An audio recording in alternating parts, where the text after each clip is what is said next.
The second book of Moses, called Exodus. Chapter 1. Now these are the names of the children of Israel which came into Egypt. Every man and his household came with Jacob: Reuben, Simeon, Levi and Judah, Issachar, Zebulun and Benjamin, Dan and Naphtali, Gad and Asher. And all the souls that came out of the loins of Jacob were 70 souls, for Joseph was in Egypt already. And Joseph died, and all his brethren, and all that generation. And the children of Israel were fruitful, and increased abundantly, and multiplied, and waxed exceeding mighty, and the land was filled with them. Now there arose up a new king over Egypt, which knew not Joseph. And he said unto his people, Behold, the people of the children of Israel are more and mightier than we. Come on, let us deal wisely with them, lest they multiply, and it come to pass that when there falleth out any war, they join also unto our enemies, and fight against us, and so get them up out of the land. Therefore they did set over them taskmasters to afflict them with their burdens. And they built for Pharaoh treasure cities, Pithom and Raamses. But the more they afflicted them, the more they multiplied and grew. And they were grieved because of the children of Israel. And the Egyptians made the children of Israel to serve with rigor. And they made their lives bitter with hard bondage in mortar and in brick, and in all manner of service in the field. All their service wherein they made them serve was with rigor. And the king of Egypt spake to the Hebrew midwives, of which the name of one was Shiphrah, and the name of the other Puah. And he said, When ye do the office of a midwife to the Hebrew women, and see them upon the stools, if it be a son, then ye shall kill him. But if it be a daughter, then she shall live. But the midwives feared God, and did not as the king of Egypt commanded them, but saved the men-children alive. And the king of Egypt called for the midwives, and said unto them, Why have ye done this thing, and have saved the men-children alive? And the midwives said unto Pharaoh, Because the Hebrew women are not as the Egyptian women, for they are lively, and are delivered ere the midwives come in unto them. Therefore God dealt well with the midwives, and the people multiplied and waxed very mighty. And it came to pass, because the midwives feared God, that he made them houses. And Pharaoh charged all his people, saying, Every son that is born ye shall cast into the river, and every daughter ye shall save alive. Chapter 2. And there went a man of the house of Levi, and took to wife a daughter of Levi. And the woman conceived, and bare a son. And when she saw him that he was a goodly child, she hid him 3 months. And when she could no longer hide him, she took for him an ark of bulrushes, and daubed it with slime and with pitch, and put the child therein, and she laid it in the flags by the river's brink. And his sisters stood afar off, to wit what would be done to him. And the daughter of Pharaoh came down to wash herself at the river, and her maidens walked along by the river's side. And when she saw the ark among the flags, she sent her maid to fetch it. And when she had opened it, she saw the child, and behold, the babe wept. And she had compassion on him, and said, This is one of the Hebrews' children. Then said his sister to Pharaoh's daughter, Shall I go and call to thee a nurse of the Hebrew women, that she may nurse the child for thee? And Pharaoh's daughter said to her, Go. And the maid went and called the child's mother. And Pharaoh's daughter said unto her, Take this child away, and nurse it for me, and I will give thee thy wages. And the woman took the child, and nursed it. And the child grew. And she brought him unto Pharaoh's daughter, and he became her son. And she called his name Moses. And she said, Because I drew him out of the water. And it came to pass in those days, when Moses was grown, that he went out unto his brethren, and looked on their burdens. And he spied an Egyptian smiting an Hebrew, one of his brethren. And he looked this way and that way, and when he saw there was no man, he slew the Egyptian and hid him in the sand. And when he went out the second day, behold, 2 men of the Hebrews strove together. And he said to him that did the wrong, Wherefore smitest thou thy fellow? And he said, Who made thee a prince and a judge over us? Intendest thou to kill me as thou killedst the Egyptian? And Moses feared and said, Surely this thing is known. Now when Pharaoh heard this thing, he sought to slay Moses, but Moses fled from the face of Pharaoh, and dwelt in the land of Midian, and he sat down by a well. Now the priest of Midian had 7 daughters, and they came and drew water, and filled the troughs to water their father's flock. And the shepherds came and drove them away, but Moses stood up and helped them, and watered their flock. And when they came to Reuel their father, he said, How is it that ye are come so soon today? And they said, An Egyptian delivered us out of the hand of the shepherds, and also drew water enough for us, and watered the flock. And he said unto his daughters, And where is he? Why is it that ye have left the man? Call him, that he may eat bread. And Moses was content to dwell with the man, and he gave Moses Zipporah his daughter. And she bare him a son, and he called his name Gershom, for he said, I have been a stranger in a strange land.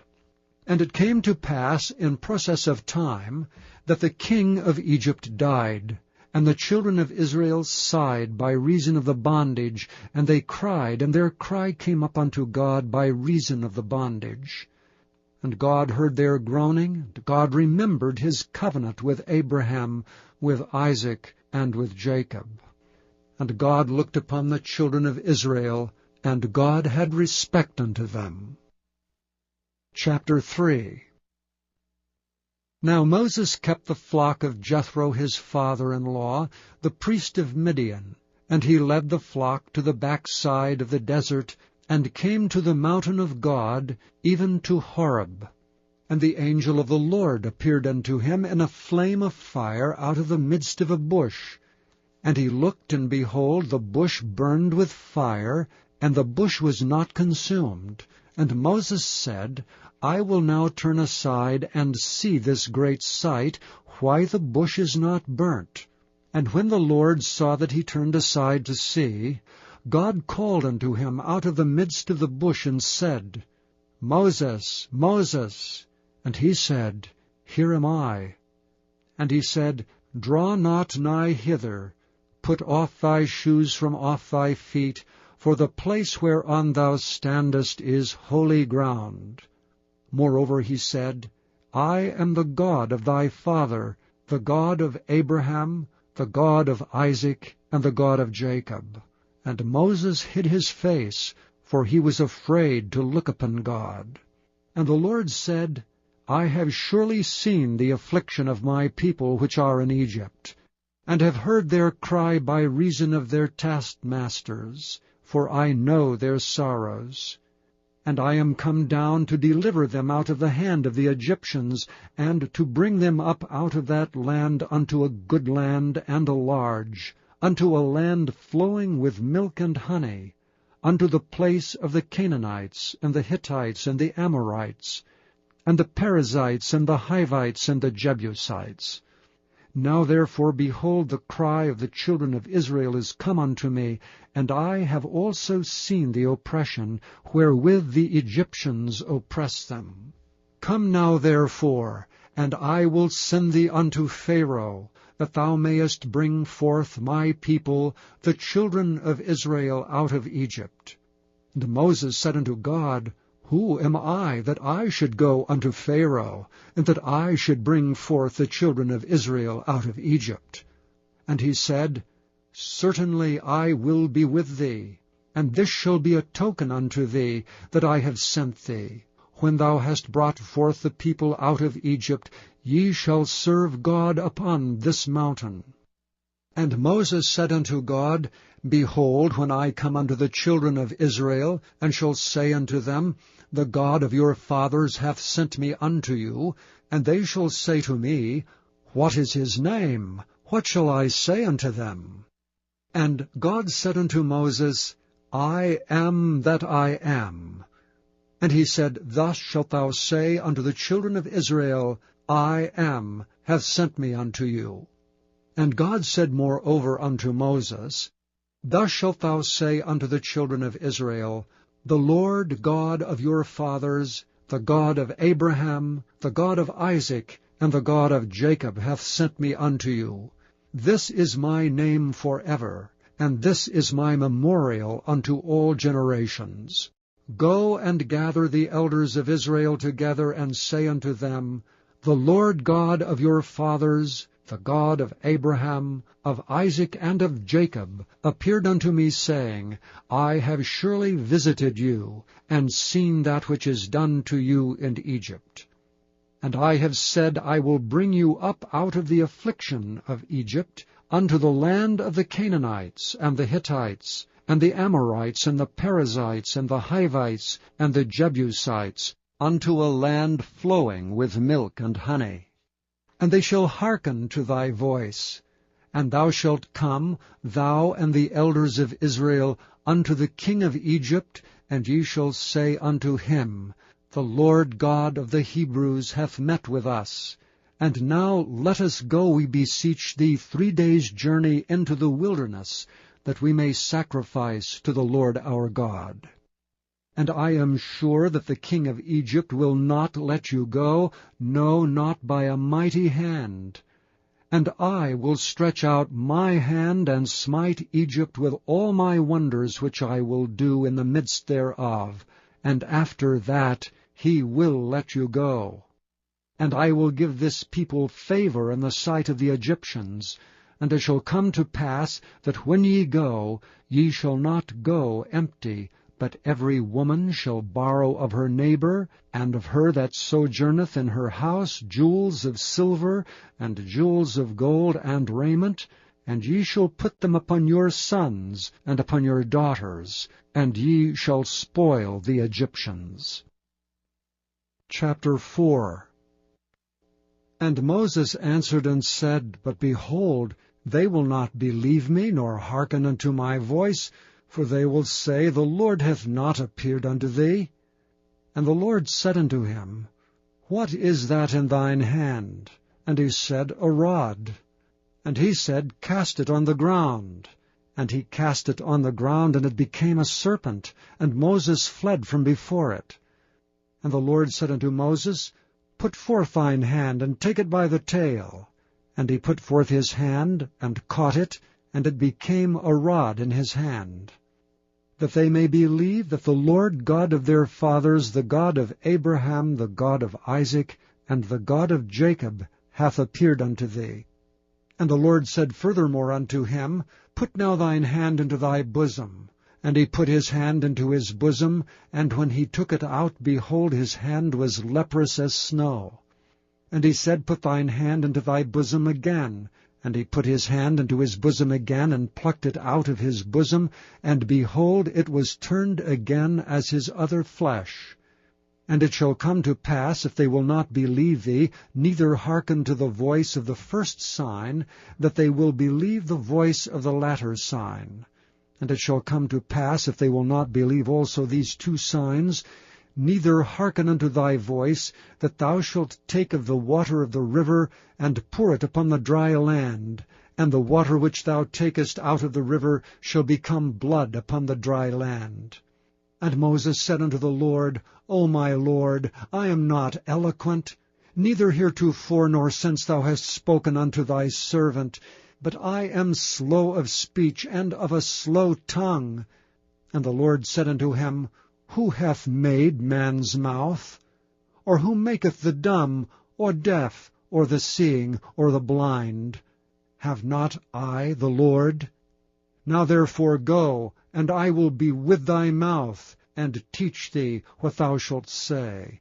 And he said, O my Lord, send, I pray thee, by the hand of him whom thou wilt send. And the anger of the Lord was kindled against Moses, and he said, Is not Aaron the Levite thy brother?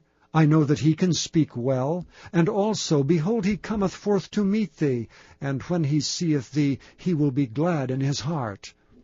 And thou shalt speak unto him, and put words in his mouth, and I will be with thy mouth, and with his mouth, and will teach you what ye shall do. And he shall be thy spokesman unto the people, and he shall be to thee instead of a mouth, and thou shalt be to him instead of God. And thou shalt take this rod in thine hand, wherewith thou shalt do signs. And Moses went and returned to Jethro his father-in-law, and said unto him, Let me go, I pray thee, and return unto my brethren which are in Egypt, and see whether they be yet alive. And Jethro said to Moses, Go in peace. And the Lord said unto Moses in Midian, Go, return unto Egypt, for all the men are dead which sought thy life. And Moses took his wife and his sons, and set them upon an ass, and he returned to the land of Egypt. And Moses took the rod of God in his hand. And the Lord said unto Moses, When thou goest to return into Egypt, see that thou do all those wonders before Pharaoh, which I have put in thine hand. But I will harden his heart, that he shall not let the people go. And thou shalt say unto Pharaoh, Thus saith the Lord, Israel is my son, even my firstborn. And I say unto thee, Let my son go, that he may serve me. And if thou refuse to let him go, behold, I will slay thy son, even thy firstborn. And it came to pass by the way in the inn, that the Lord met him and sought to kill him. Then Zipporah took a sharp stone, and cut off the foreskin of her son, and cast it at his feet, and said, Surely a bloody husband art thou to me. So he let him go. Then she said, A bloody husband thou art, because of the circumcision. And the Lord said to Aaron, Go into the wilderness to meet Moses. And he went and met him in the mount of God, and kissed him. And Moses told Aaron all the words of the Lord, who had sent him, and all the signs which he had commanded him. And Moses and Aaron went and gathered together all the elders of the children of Israel. And Aaron spoke all the words which the Lord had spoken unto Moses, and did the signs in the sight of the people.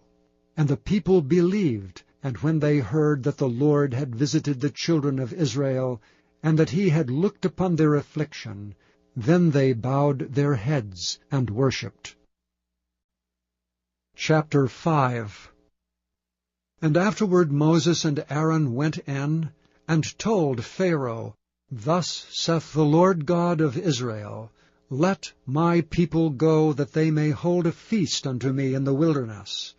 And Pharaoh said, Who is the Lord, that I should obey his voice, to let Israel go?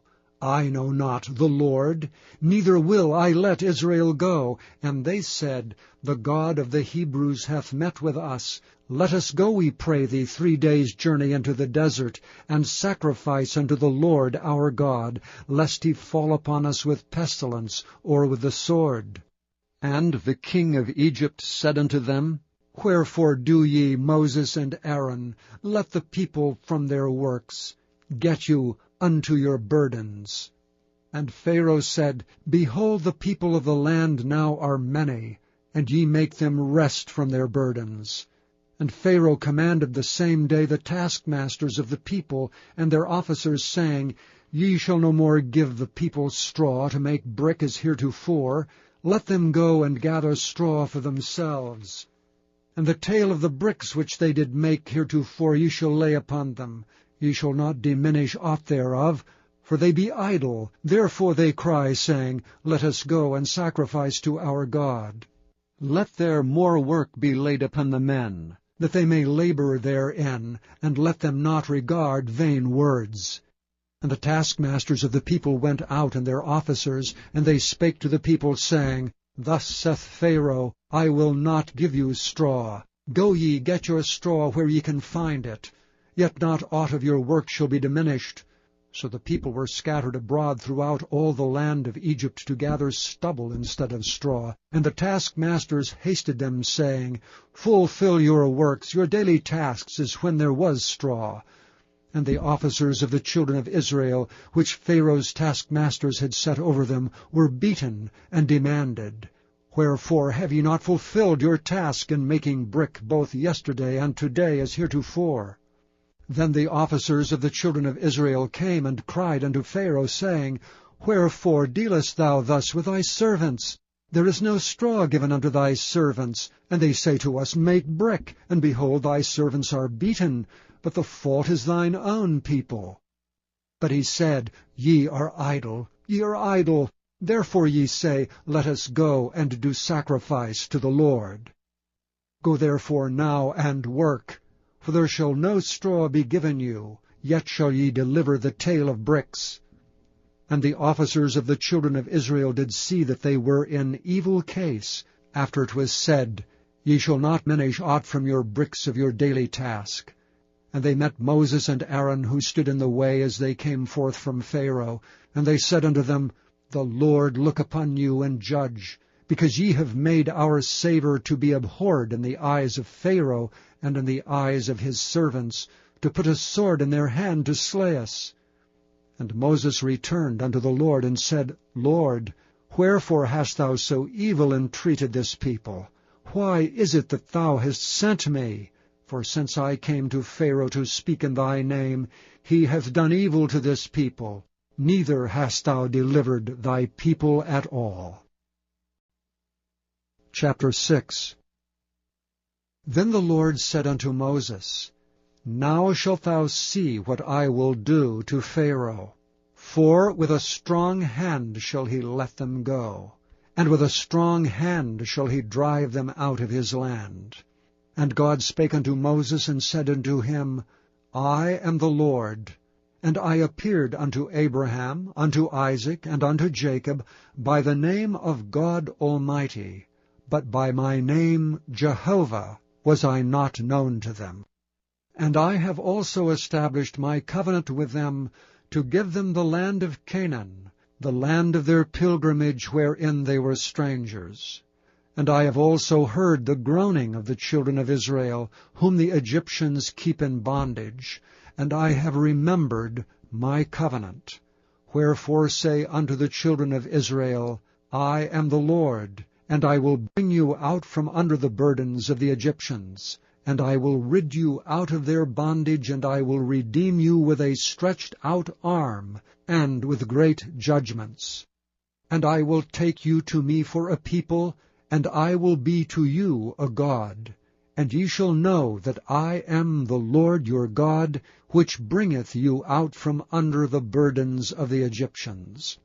And I will bring you in unto the land concerning the which I did swear to give it to Abraham, to Isaac, and to Jacob, and I will give it you for an heritage.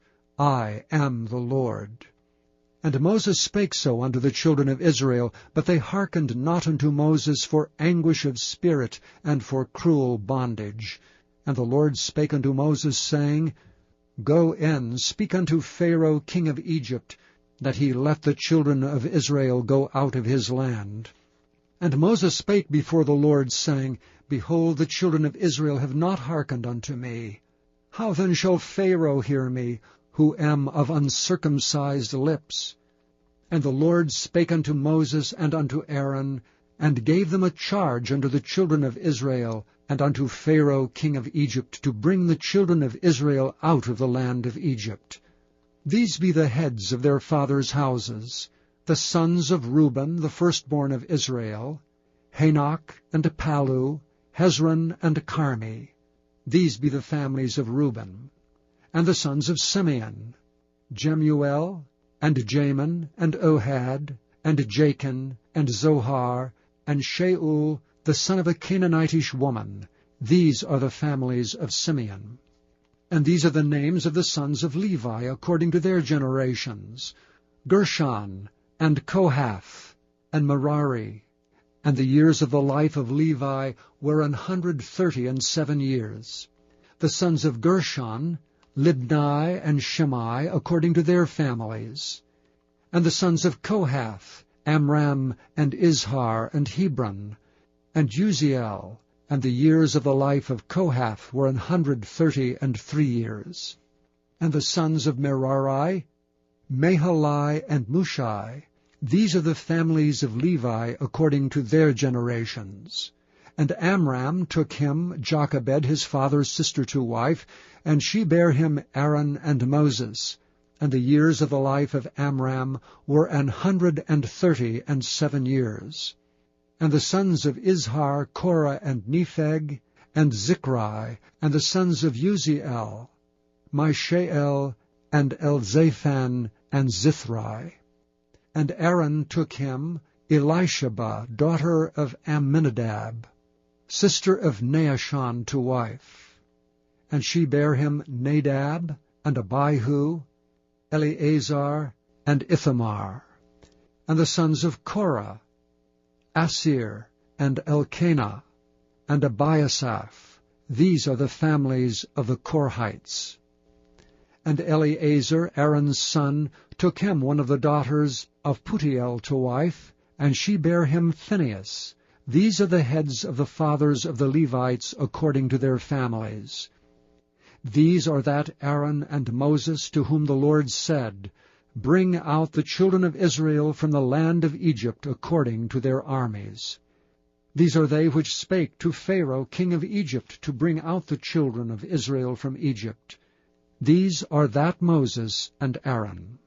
And it came to pass on the day when the Lord spake unto Moses in the land of Egypt, that the Lord spake unto Moses, saying, I am the Lord. Speak thou unto Pharaoh king of Egypt all that I say unto thee.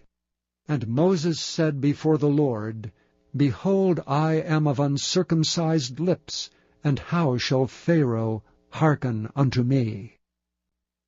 Chapter 7. And the Lord said unto Moses, See, I have made thee a god to Pharaoh, and Aaron thy brother shall be thy prophet.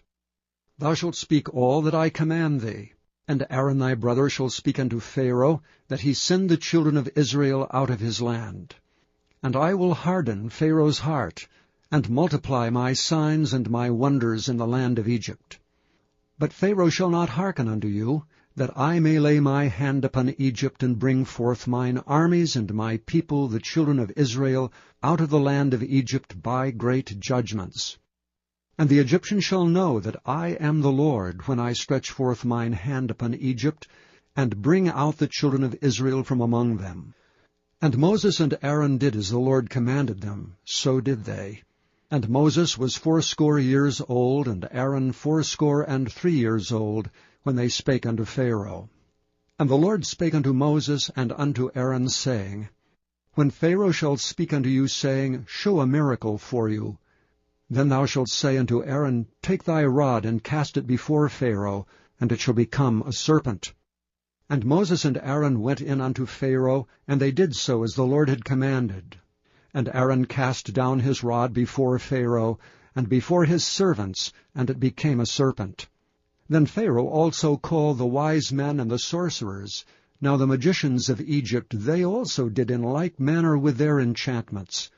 For they cast down every man his rod, and they became serpents, but Aaron's rod swallowed up their rods. And he hardened Pharaoh's heart, that he hearkened not unto them, as the Lord had said. And the Lord said unto Moses, Pharaoh's heart is hardened, he refuseth to let the people go. Get thee unto Pharaoh in the morning.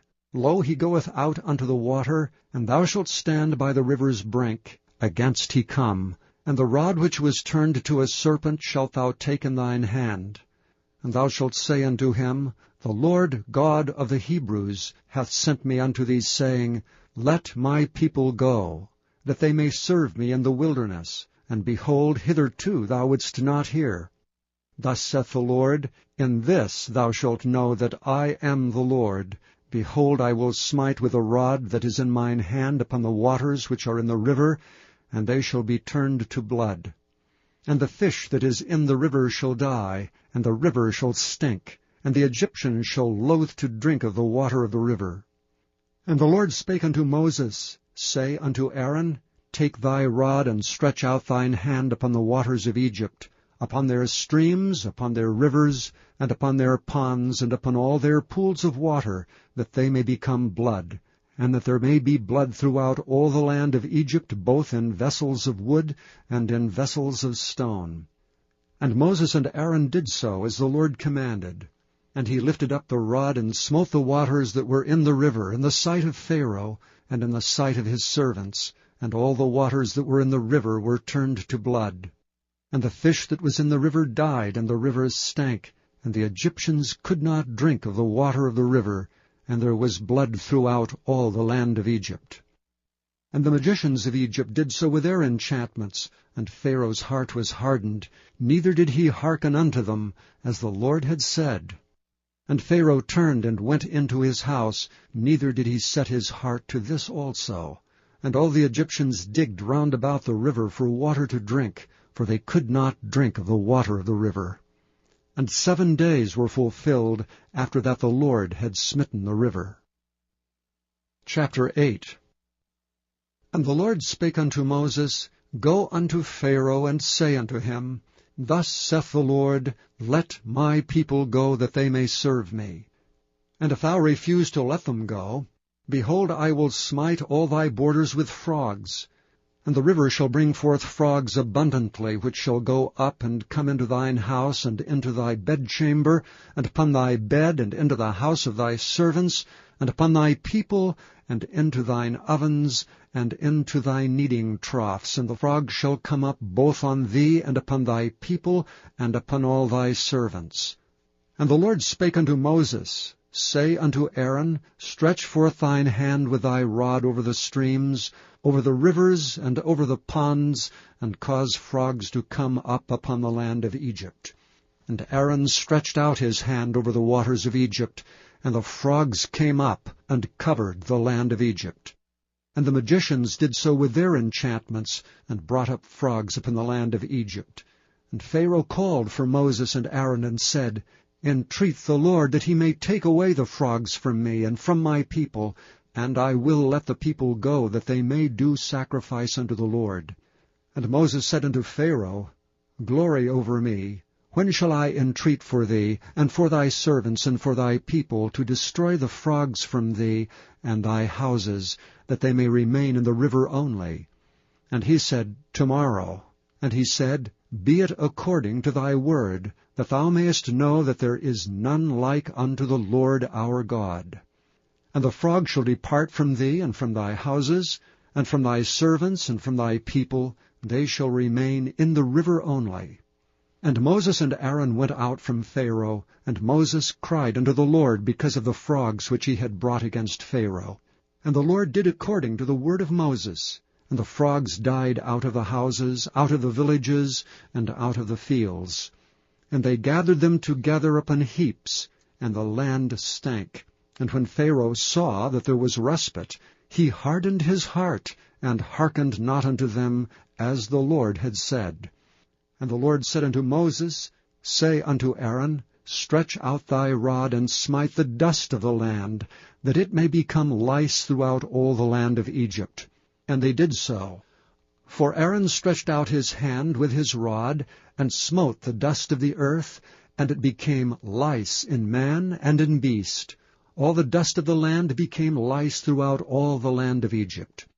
And the magicians did so with their enchantments to bring forth lice, but they could not. So there were lice upon man and upon beast. Then the magicians said unto Pharaoh, This is the finger of God. And Pharaoh's heart was hardened, and he hearkened not unto them, as the Lord had said.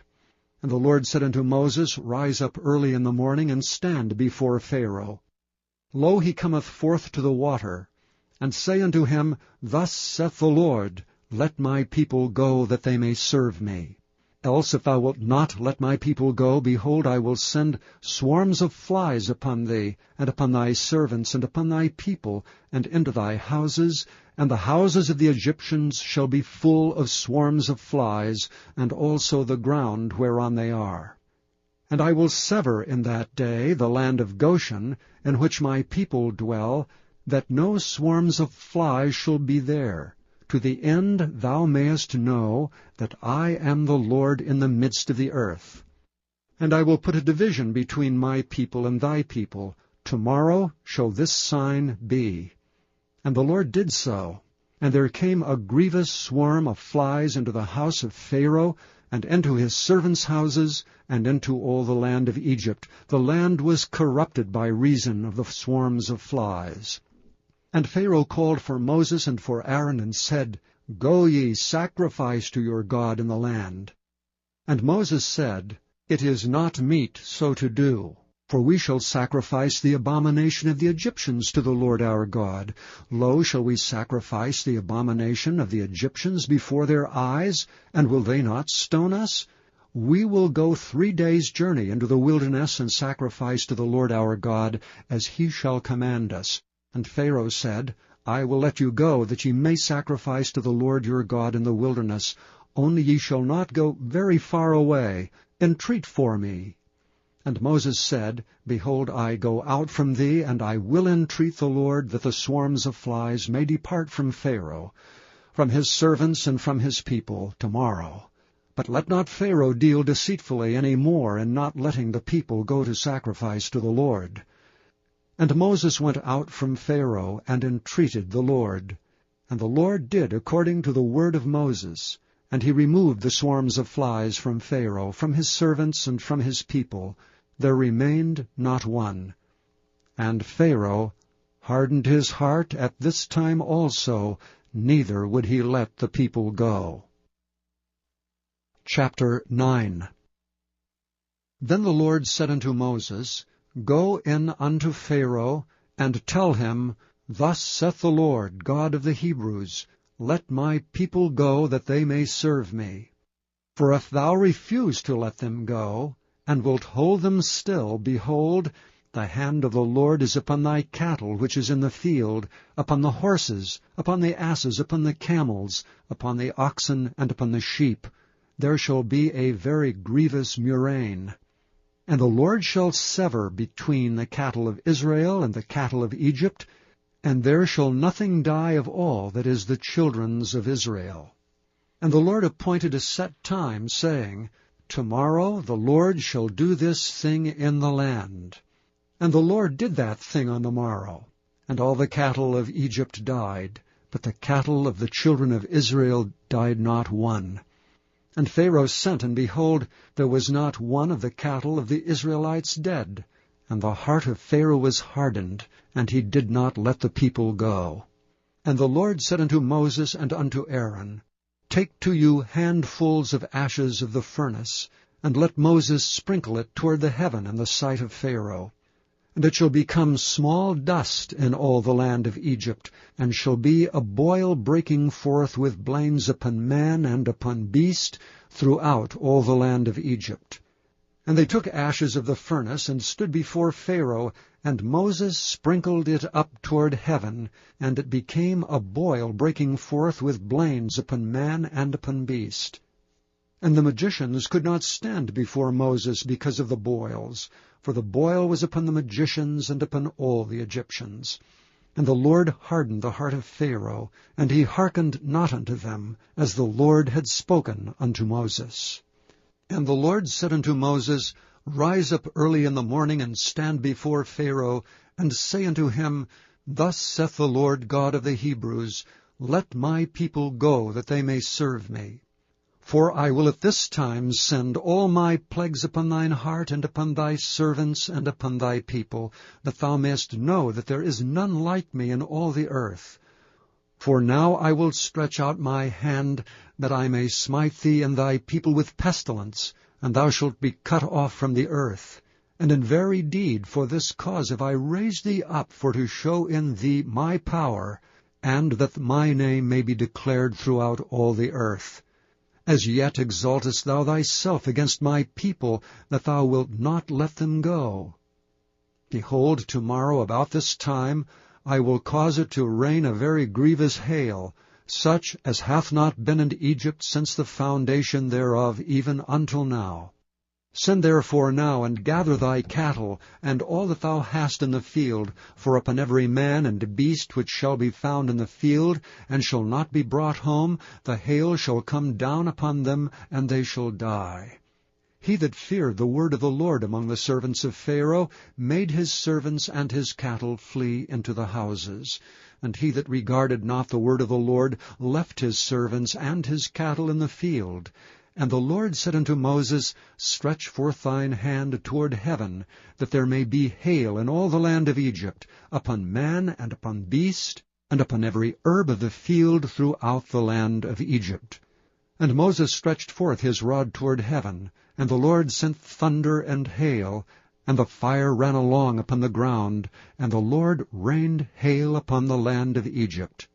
So there was hail and fire mingled with the hail, very grievous, such as there was none like it in all the land of Egypt since it became a nation. And the hail smote throughout all the land of Egypt all that was in the field, both man and beast. And the hail smote every herb of the field, and brake every tree of the field. Only in the land of Goshen, where the children of Israel were, was there no hail. And Pharaoh sent and called for Moses and Aaron, and said unto them, I have sinned this time. The Lord is righteous, and I and my people are wicked. Entreat the Lord, for it is enough, that there be no more mighty thunderings and hail, and I will let you go, and ye shall stay no longer. And Moses said unto him, As soon as I am gone out of the city, I will spread abroad my hands unto the Lord, and the thunder shall cease, neither shall there be any more hail, that thou mayest know how that the earth is the Lord's. But as for thee and thy servants, I know that ye will not yet fear the Lord God. And the flax and the barley was smitten, for the barley was in the ear, and the flax was bald. But the wheat and the rye were not smitten, for they were not grown up. And Moses went out of the city from Pharaoh, and spread abroad his hands unto the Lord, and the thunders and hail ceased, and the rain was not poured upon the earth. And when Pharaoh saw that the rain and the hail and the thunders were ceased, he sinned yet more, and hardened his heart, he and his servants. And the heart of Pharaoh was hardened, neither would he let the children of Israel go, as the Lord had spoken by Moses. Chapter 10. And the Lord said unto Moses, Go in unto Pharaoh, for I have hardened his heart and the heart of his servants, that I might show these my signs before him. And that thou mayest tell in the ears of thy son and of thy son's son what things I have wrought in Egypt, and my signs which I have done among them, that ye may know how that I am the Lord. And Moses and Aaron came in unto Pharaoh, and said unto him, Thus saith the Lord God of the Hebrews, How long wilt thou refuse to humble thyself before me? Let my people go, that they may serve me.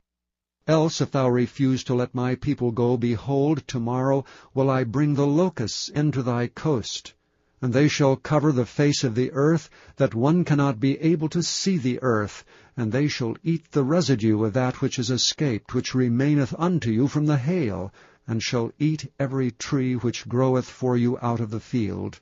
And they shall fill thy houses, and the houses of all thy servants, and the houses of all the Egyptians, which neither thy fathers nor thy fathers' fathers have seen since the day that they were upon the earth unto this day.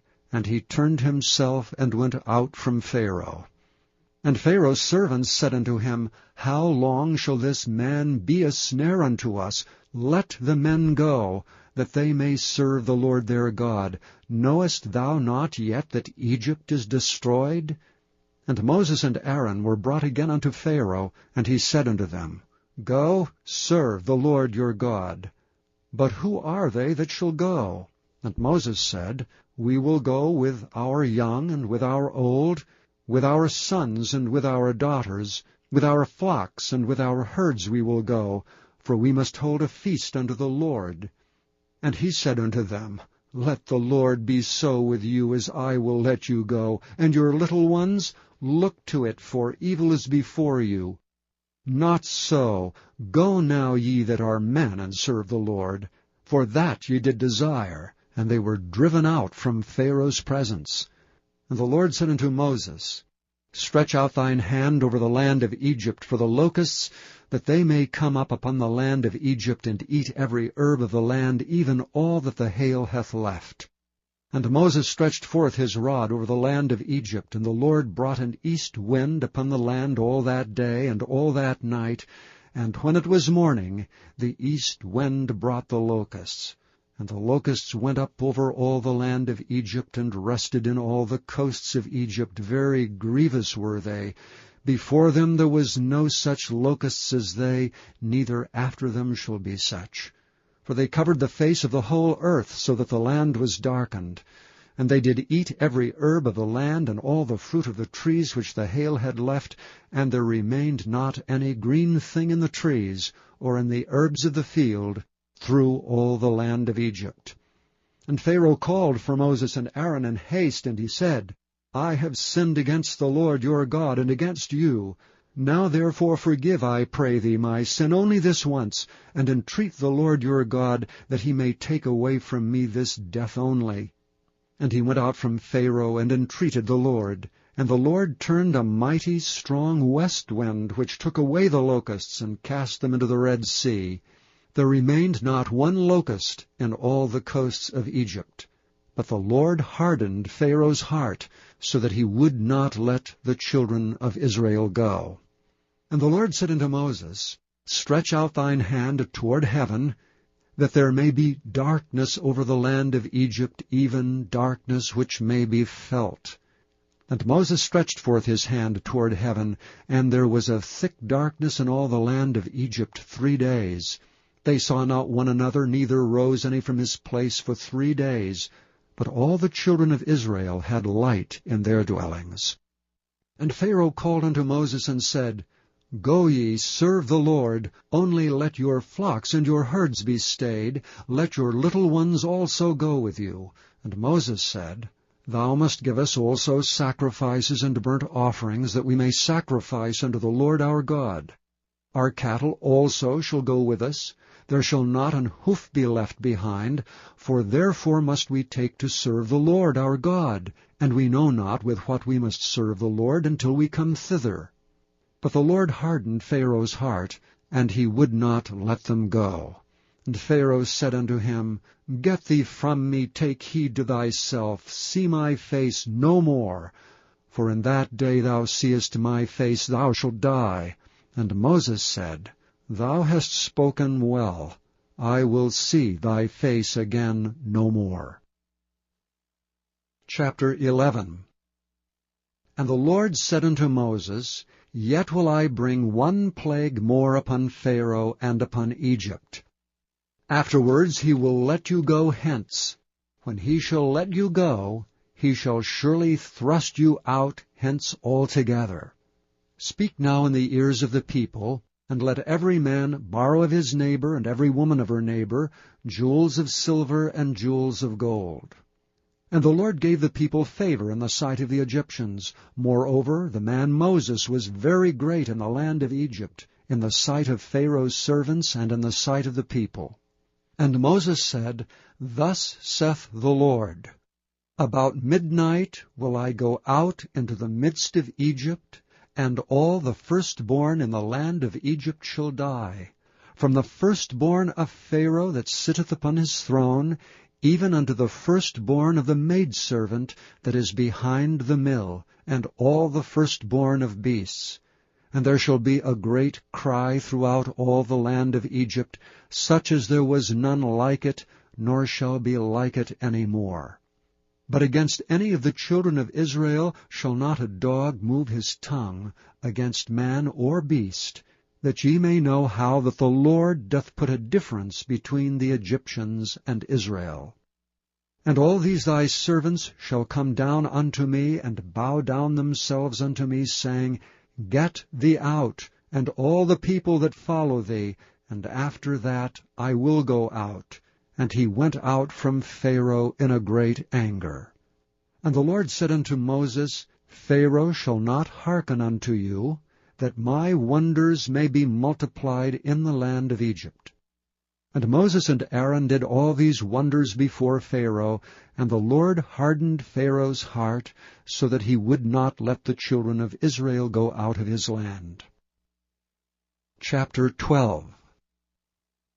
And the Lord spake unto Moses and Aaron in the land of Egypt, saying, This month shall be unto you the beginning of months. It shall be the first month of the year to you. Speak ye unto all the congregation of Israel, saying, In the 10th day of this month they shall take to them every man a lamb according to the house of their fathers, a lamb for an house. And if the household be too little for the lamb, let him and his neighbor next unto his house take it according to the number of the souls. Every man according to his eating shall make your count for the lamb. Your lamb shall be without blemish, a male of the first year. Ye shall take it out from the sheep and from the goats, and ye shall keep it up until the 14th day of the same month. And the whole assembly of the congregation of Israel shall kill it in the evening. And they shall take of the blood, and strike it on the 2 side posts and on the upper door post of the houses wherein they shall eat it. And they shall eat the flesh in that night, roasted with fire, and unleavened bread, and with bitter herbs they shall eat it. Eat not of it raw, nor sodden it all with water, but roast with fire, his head with his legs, and with the purtenance thereof. And ye shall let nothing of it remain until the morning, and that which remaineth of it until the morning ye shall burn with fire. And thus shall ye eat it, with your loins girded, your shoes on your feet, and your staff in your hand. And ye shall eat it in haste. It is the Lord's Passover. For I will pass through the land of Egypt this night, and will smite all the firstborn in the land of Egypt, both man and beast. And against all the gods of Egypt I will execute judgment. I am the Lord. And the blood shall be to you for a token upon the houses where ye are. And when I see the blood, I will pass over you, and the plague shall not be upon you to destroy you when I smite the land of Egypt. And this day shall be unto you for a memorial, and ye shall keep it a feast to the Lord throughout your generations. Ye shall keep it a feast by an ordinance forever. 7 days shall ye eat unleavened bread. Even the first day ye shall put away leaven out of your houses. For whosoever eateth leavened bread from the first day until the 7th day, that soul shall be cut off from Israel. And in the first day there shall be an holy convocation. And in the 7th day there shall be an holy convocation to you. No manner of work shall be done in them, save that which every man must eat, that only may be done of you. And ye shall observe the feast of unleavened bread. For in this selfsame day have I brought your armies out of the land of Egypt. Therefore shall ye observe this day in your generations by an ordinance forever. In the 1st month on the 14th day of the month at even ye shall eat unleavened bread until the 21st day of the month at even. 7 days shall there be no leaven found in your houses. For whosoever eateth that which is leavened, even that soul shall be cut off from the congregation of Israel, whether he be a stranger or born in the land. Ye shall eat nothing leavened. In all your habitations shall ye eat unleavened bread. Then Moses called for all the elders of Israel, and said unto them, Draw out and take you a lamb according to your families, and kill the Passover. And ye shall take a bunch of hyssop, and dip it in the blood that is in the basin, and strike the lintel and the 2 side posts with the blood that is in the basin, and none of you shall go out at the door of his house until the morning. For the Lord will pass through to smite the Egyptians, and when he seeth the blood upon the lintel and on the 2 side posts, the Lord will pass over the door, and will not suffer the destroyer to come in unto your houses to smite you. And ye shall observe this thing for an ordinance to thee and to thy sons forever. And it shall come to pass, when ye be come to the land which the Lord will give you, according as he hath promised, that ye shall keep this service. And it shall come to pass, when your children shall say unto you, What mean ye by this service? That ye shall say, It is the sacrifice of the Lord's Passover, who passed over the houses of the children of Israel and Egypt, when he smote the Egyptians, and delivered our houses. And the people bowed the head, and worshipped. And the children of Israel went away, and did as the Lord had commanded Moses and Aaron, so did they.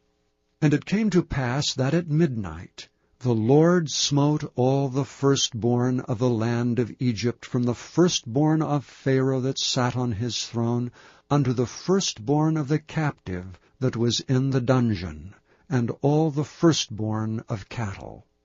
And Pharaoh rose up in the night, he and all his servants and all the Egyptians, and there was a great cry in Egypt, for there was not a house where there was not one dead.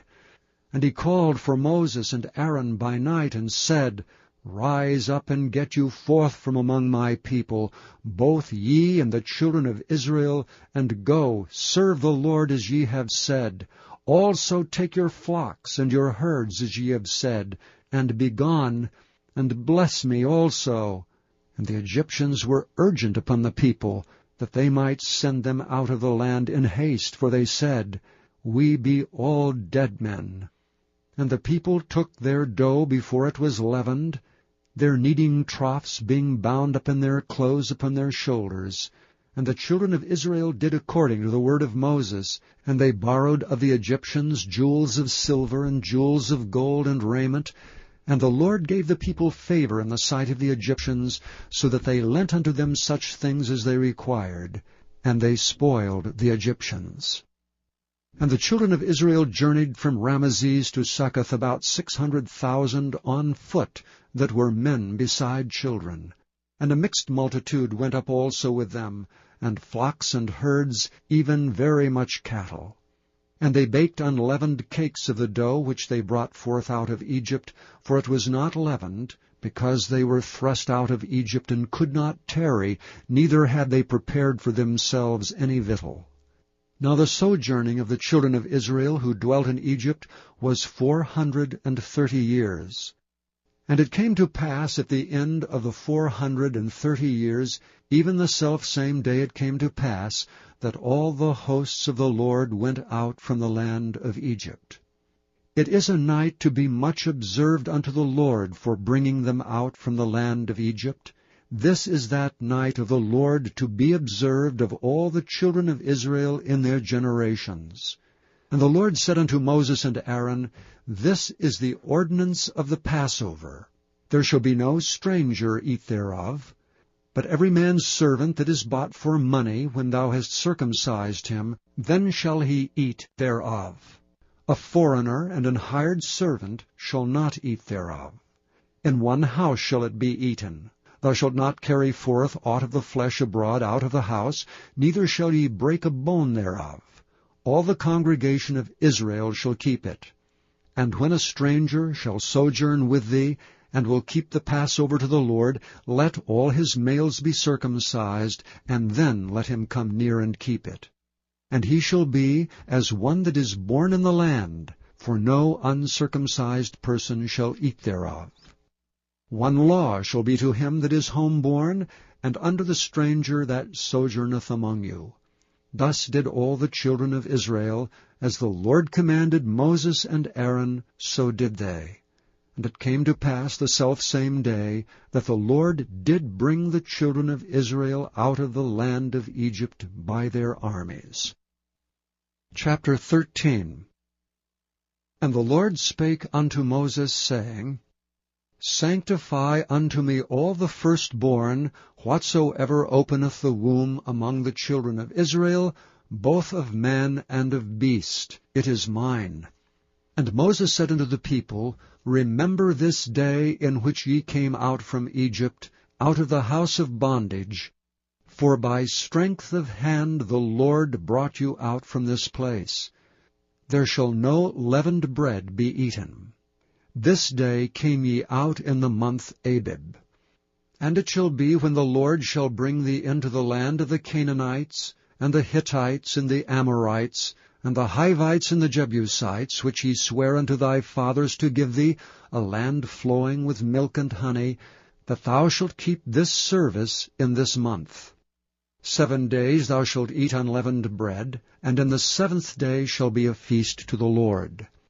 Unleavened bread shall be eaten 7 days, and there shall no leavened bread be seen with thee, neither shall there be leaven seen with thee in all thy quarters.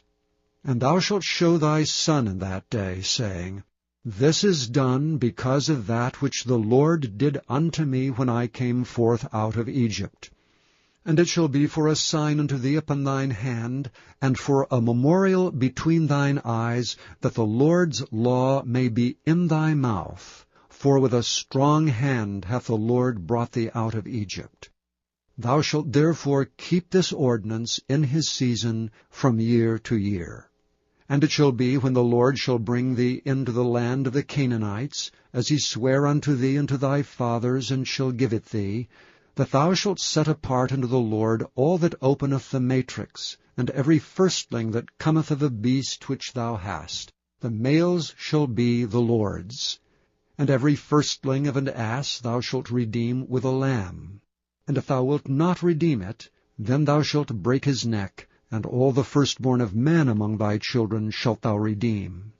And it shall be, when thy son asketh thee in time to come, saying, What is this? That thou shalt say unto him, By strength of hand the Lord brought us out from Egypt, from the house of bondage. And it came to pass, when Pharaoh would hardly let us go, that the Lord slew all the firstborn in the land of Egypt, both the firstborn of man and the firstborn of beast. Therefore I sacrifice to the Lord all that openeth the matrix, being males, but all the firstborn of my children I redeem. And it shall be for a token upon thine hand, and for frontlets between thine eyes. For by strength of hand the Lord brought us forth out of Egypt. And it came to pass, when Pharaoh had let the people go, that God led them not through the way of the land of the Philistines, although that was near. For God said, Lest peradventure the people repent when they see war, and they return to Egypt.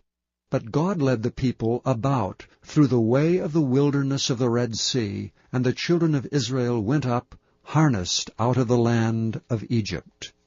And Moses took the bones of Joseph with him, for he had straitly sworn the children of Israel, saying, God will surely visit you, and ye shall carry up my bones away hence with you. And they took their journey from Succoth, and encamped in Etham, in the edge of the wilderness. And the Lord went before them by day in a pillar of a cloud, to lead them the way, and by night in a pillar of fire to give them light, to go by day and night. He took not away the pillar of the cloud by day, nor the pillar of fire by night, from before the people. Chapter 14. And the Lord spake unto Moses, saying, Speak unto the children of Israel, that they turn and encamp before Pi-hahiroth, between Migdol and the sea, over against Baal-zephon. Before it shall ye encamp by the sea. For Pharaoh will say of the children of Israel, They are entangled in the land, the wilderness hath shut them in. And I will harden Pharaoh's heart, that he shall follow after them. And I will be honored upon Pharaoh, and upon all his host, that the Egyptians may know that I am the Lord. And they did so. And it was told the king of Egypt that the people fled, and the heart of Pharaoh and of his servants was turned against the people, and they said, Why have we done this, that we have let Israel go from serving us? And he made ready his chariot, and took his people with him. And he took 600 chosen chariots, and all the chariots of Egypt, and captains over every one of them. And the Lord hardened the heart of Pharaoh king of Egypt, and he pursued after the children of Israel, and the children of Israel went out with an high hand. But the Egyptians pursued after them, all the horses and chariots of Pharaoh, and his horsemen and his army, and overtook them encamping by the sea, beside Pi-hahiroth, before Baal-zephon. And when Pharaoh drew nigh, the children of Israel lifted up their eyes, and behold, the Egyptians marched after them. And they were sore afraid, and the children of Israel cried out unto the Lord. And they said unto Moses, Because there were no graves in Egypt, hast thou taken us away to die in the wilderness? Wherefore hast thou dealt thus with us to carry us forth out of Egypt? Is not this the word that we did tell thee in Egypt, saying, Let us alone, that we may serve the Egyptians? For it had been better for us to serve the Egyptians than that we should die in the wilderness. And Moses said unto the people, Fear ye not, stand still, and see the salvation of the Lord, which he will show to you today. For the Egyptians whom ye have seen today, ye shall see them again no more forever. The Lord shall fight for you, and ye shall hold your peace. And the Lord said unto Moses, Wherefore criest thou unto me? Speak unto the children of Israel, that they go forward. But lift thou up thy rod, and stretch out thine hand over the sea, and divide it. And the children of Israel shall go on dry ground through the midst of the sea. And I, behold, I will harden the hearts of the Egyptians, and they shall follow them. And I will get me honor upon Pharaoh, and upon all his host, upon his chariots, and upon his horsemen. The Egyptians shall know that I am the Lord, when I have gotten me honor upon Pharaoh, upon his chariots, and upon his horsemen. And the angel of God which went before the camp of Israel removed and went behind them. And the pillar of the cloud went from before their face, and stood behind them. And it came between the camp of the Egyptians and the camp of Israel. And it was a cloud and darkness to them, but it gave light by night to these, so that the one came not near the other all the night. And Moses stretched out his hand over the sea, and the Lord caused the sea to go back by a strong east wind all that night, and made the sea dry land, and the waters were divided. And the children of Israel went into the midst of the sea upon dry ground, and the waters were a wall unto them on their right hand and on their left. And the Egyptians pursued and went in after them to the midst of the sea, even all Pharaoh's horses, his chariots, and his horsemen. And it came to pass that in the morning watch the Lord looked unto the host of the Egyptians through the pillar of fire and of the cloud, and troubled the host of the Egyptians, and took off their chariot wheels, that they drave them heavily, so that the Egyptians said, Let us flee from the face of Israel, for the Lord fighteth for them against the Egyptians. And the Lord said unto Moses, Stretch out thine hand over the sea, that the waters may come again upon the Egyptians, upon their chariots, and upon their horsemen. And Moses stretched forth his hand over the sea, and the sea returned to his strength when the morning appeared, and the Egyptians fled against it, and the Lord overthrew the Egyptians in the midst of the sea. And the waters returned and covered the chariots and the horsemen, and all the host of Pharaoh that came into the sea after them. There remained not so much as one of them. But the children of Israel walked upon dry land in the midst of the sea, and the waters were a wall unto them on their right hand and on their left. Thus the Lord saved Israel that day out of the hand of the Egyptians, and Israel saw the Egyptians dead upon the seashore.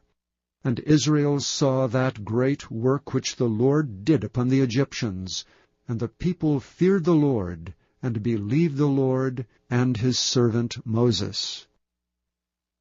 Chapter 15. Then sang Moses and the children of Israel this song unto the Lord, and spake, saying, I will sing unto the Lord, for he hath triumphed gloriously. The horse and his rider hath he thrown into the sea. The Lord is my strength and song, and he is become my salvation. He is my God, and I will prepare him an habitation, my father's God, and I will exalt him. The Lord is a man of war. The Lord is his name. Pharaoh's chariots and his host hath he cast into the sea. His chosen captains also are drowned in the Red Sea. The depths have covered them, they sank into the bottom as a stone. Thy right hand, O Lord, is become glorious in power. Thy right hand, O Lord, hath dashed in pieces the enemy. And in the greatness of thine excellency thou hast overthrown them that rose up against thee. Thou sentest forth thy wrath, which consumed them as stubble. And with the blast of thy nostrils the waters were gathered together, the floods stood upright as an heap, and the depths were congealed in the heart of the sea. The enemy said, I will pursue, I will overtake, I will divide the spoil. My lust shall be satisfied upon them. I will draw my sword, my hand shall destroy them. Thou didst blow with thy wind. The sea covered them. They sank as lead in the mighty waters. Who is like unto thee, O Lord, among the gods? Who is like thee, glorious in holiness, fearful in praises, doing wonders? Thou stretched out thy right hand, the earth swallowed them. Thou in thy mercy hast led forth the people which thou hast redeemed. Thou hast guided them in thy strength unto thy holy habitation. The people shall hear and be afraid.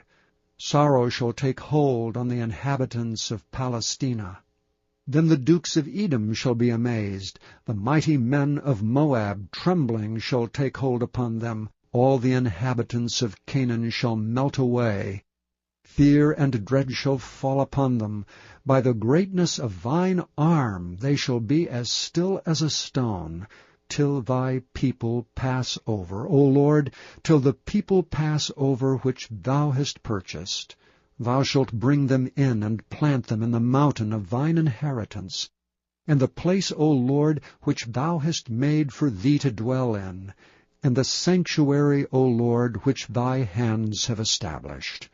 The Lord shall reign for ever and ever. For the horse of Pharaoh went in with his chariots, and with his horsemen into the sea, and the Lord brought again the waters of the sea upon them. But the children of Israel went on dry land in the midst of the sea. And Miriam the prophetess and sister of Aaron took a timbrel in her hand, and all the women went out after her with timbrels and with dances. And Miriam answered them, Sing ye to the Lord, for he hath triumphed gloriously. The horse and his rider hath he thrown into the sea. So Moses brought Israel from the Red Sea, and they went out into the wilderness of Shur. And they went out 3 days in the wilderness, and found no water. And when they came to Marah, they could not drink of the waters of Marah, for they were bitter. Therefore the name of it was called Marah. And the people murmured against Moses, saying, What shall we drink? And he cried unto the Lord, and the Lord showed him a tree, which when he had cast into the waters were made sweet. There he made for them a statute and an ordinance, and there he proved them, and said, If thou wilt diligently hearken to the voice of the Lord thy God, and wilt do that which is right in his sight, and wilt give ear to his commandments, and keep all his statutes, I will put none of these diseases upon thee, which I have brought upon the Egyptians. For I am the Lord that healeth thee. And they came to Elam, where were 12 wells of water, and 70 palm trees, and they encamped there by the waters. Chapter 16. And they took their journey from Elam, and all the congregation of the children of Israel came unto the wilderness of Sin, which is between Elam and Sinai, on the 15th day of the 2nd month after their departing out of the land of Egypt. And the whole congregation of the children of Israel murmured against Moses and Aaron in the wilderness. And the children of Israel said unto them, Would to God we had died by the hand of the Lord in the land of Egypt, when we sat by the flesh pots, and when we did eat bread to the full, for ye have brought us forth into this wilderness to kill this whole assembly with hunger. Then said the Lord unto Moses, Behold, I will rain bread from heaven for you, and the people shall go out and gather a certain rate every day, that I may prove them whether they will walk in my law or no. And it shall come to pass that on the 6th day they shall prepare that which they bring in, and it shall be twice as much as they gather daily. And Moses and Aaron said unto all the children of Israel, At even, then ye shall know that the Lord hath brought you out from the land of Egypt, and in the morning then ye shall see the glory of the Lord, for that he heareth your murmurings against the Lord. And what are we that ye murmur against us? And Moses said, This shall be when the Lord shall give you in the evening flesh to eat, and in the morning bread to the full, for that the Lord heareth your murmurings which ye murmur against him. And what are we? Your murmurings are not against us, but against the Lord. And Moses spake unto Aaron, Say unto all the congregation of the children of Israel, Come near before the Lord, for he hath heard your murmurings. And it came to pass, as Aaron spake unto the whole congregation of the children of Israel, that they looked toward the wilderness, and behold, the glory of the Lord appeared in the cloud. The Lord spake unto Moses, saying, I have heard the murmurings of the children of Israel. Speak unto them, saying, At even ye shall eat flesh, and in the morning ye shall be filled with bread, and ye shall know that I am the Lord your God. And it came to pass that at even the quails came up, and covered the camp, and in the morning the dew lay round about the host. And when the dew that lay was gone up, behold, upon the face of the wilderness there lay a small round thing, as small as the hoarfrost on the ground. And when the children of Israel saw it, they said one to another, It is manna. For they wist not what it was. And Moses said unto them, This is the bread which the Lord hath given you to eat. This is the thing which the Lord hath commanded. Gather of it every man according to his eating, and omer for every man according to the number of your persons. Take ye every man for them which are in his tents. And the children of Israel did so, and gathered, some more, some less. And when they did mete it with an omer, he that gathered much had nothing over, and he that gathered little had no lack. They gathered every man according to his eating. And Moses said, Let no man leave of it till the morning. Notwithstanding they hearkened not unto Moses, but some of them left it until the morning, and it bred worms and stank. And Moses was wroth with them. And they gathered it every morning, every man according to his eating, and when the sun waxed hot, it melted. And it came to pass that on the 6th day they gathered twice as much bread, 2 omers for one man. And all the rulers of the congregation came and told Moses. And he said unto them, This is that which the Lord hath said, Tomorrow is the rest of the holy Sabbath unto the Lord. Bake that which ye will bake today, and seethe that ye will seethe, and that which remaineth over lay up for you to be kept until the morning. And they laid it up till the morning, as Moses bade, and it did not stink, neither was there any worm therein. And Moses said, Eat that today, for today is a Sabbath unto the Lord. Today ye shall not find it in the field. 6 days ye shall gather it, but on the 7th day, which is the Sabbath, in it there shall be none. And it came to pass that there went out some of the people on the 7th day for to gather, and they found none. And the Lord said unto Moses, How long refuse ye to keep my commandments and my laws? See, for that the Lord hath given you the Sabbath, therefore he giveth you on the 6th day the bread of 2 days. Abide ye every man in his place, let no man go out of his place on the 7th day. So the people rested on the 7th day. And the house of Israel called the name thereof manna. And it was like coriander seed, white, and the taste of it was like wafers made with honey. And Moses said, This is the thing which the Lord commandeth. Fill an omer of it to be kept for your generations, that they may see the bread wherewith I have fed you in the wilderness, when I brought you forth from the land of Egypt. And Moses said unto Aaron, Take a pot, and put an omer full of manna therein, and lay it up before the Lord, to be kept for your generations. As the Lord commanded Moses, so Aaron laid it up before the testimony to be kept. And the children of Israel did eat manna 40 years, until they came to a land inhabited. They did eat manna until they came into the borders of the land of Canaan. Now an omer is the 10th part of an ephah. Chapter 17. And all the congregation of the children of Israel journeyed from the wilderness of Sin after their journeys, according to the commandment of the Lord, and pitched in Rephidim, and there was no water for the people to drink. Wherefore the people did chide with Moses, and said, Give us water, that we may drink. And Moses said unto them, Why chide ye with me? Wherefore do ye tempt the Lord? And the people thirsted there for water, and the people murmured against Moses, and said, Wherefore is this that thou hast brought us up out of Egypt, to kill us and our children and our cattle with thirst? And Moses cried unto the Lord, saying, What shall I do unto this people? They be almost ready to stone me. And the Lord said unto Moses, Go on before the people, and take with thee of the elders of Israel. And thy rod wherewith thou smotest the river take in thine hand, and go. Behold, I will stand before thee there upon the rock in Horeb, and thou shalt smite the rock, and there shall come water out of it, that the people may drink. And Moses did so in the sight of the elders of Israel. And he called the name of the place Massah and Meribah, because of the chiding of the children of Israel, and because they tempted the Lord, saying, Is the Lord among us or not?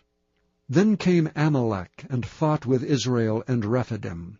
And Moses said unto Joshua, Choose us out men, and go out, fight with Amalek. Tomorrow I will stand on the top of the hill, with the rod of God in mine hand. So Joshua did as Moses had said to him, and fought with Amalek. And Moses, Aaron, and Hur went up to the top of the hill. And it came to pass, when Moses held up his hand, that Israel prevailed. And when he let down his hand, Amalek prevailed. But Moses' hands were heavy. And they took a stone, and put it under him, and he sat thereon, and Aaron and Hur stayed up his hands, the one on the one side, and the other on the other side, and his hands were steady until the going down of the sun. And Joshua discomfited Amalek, and his people with the edge of the sword.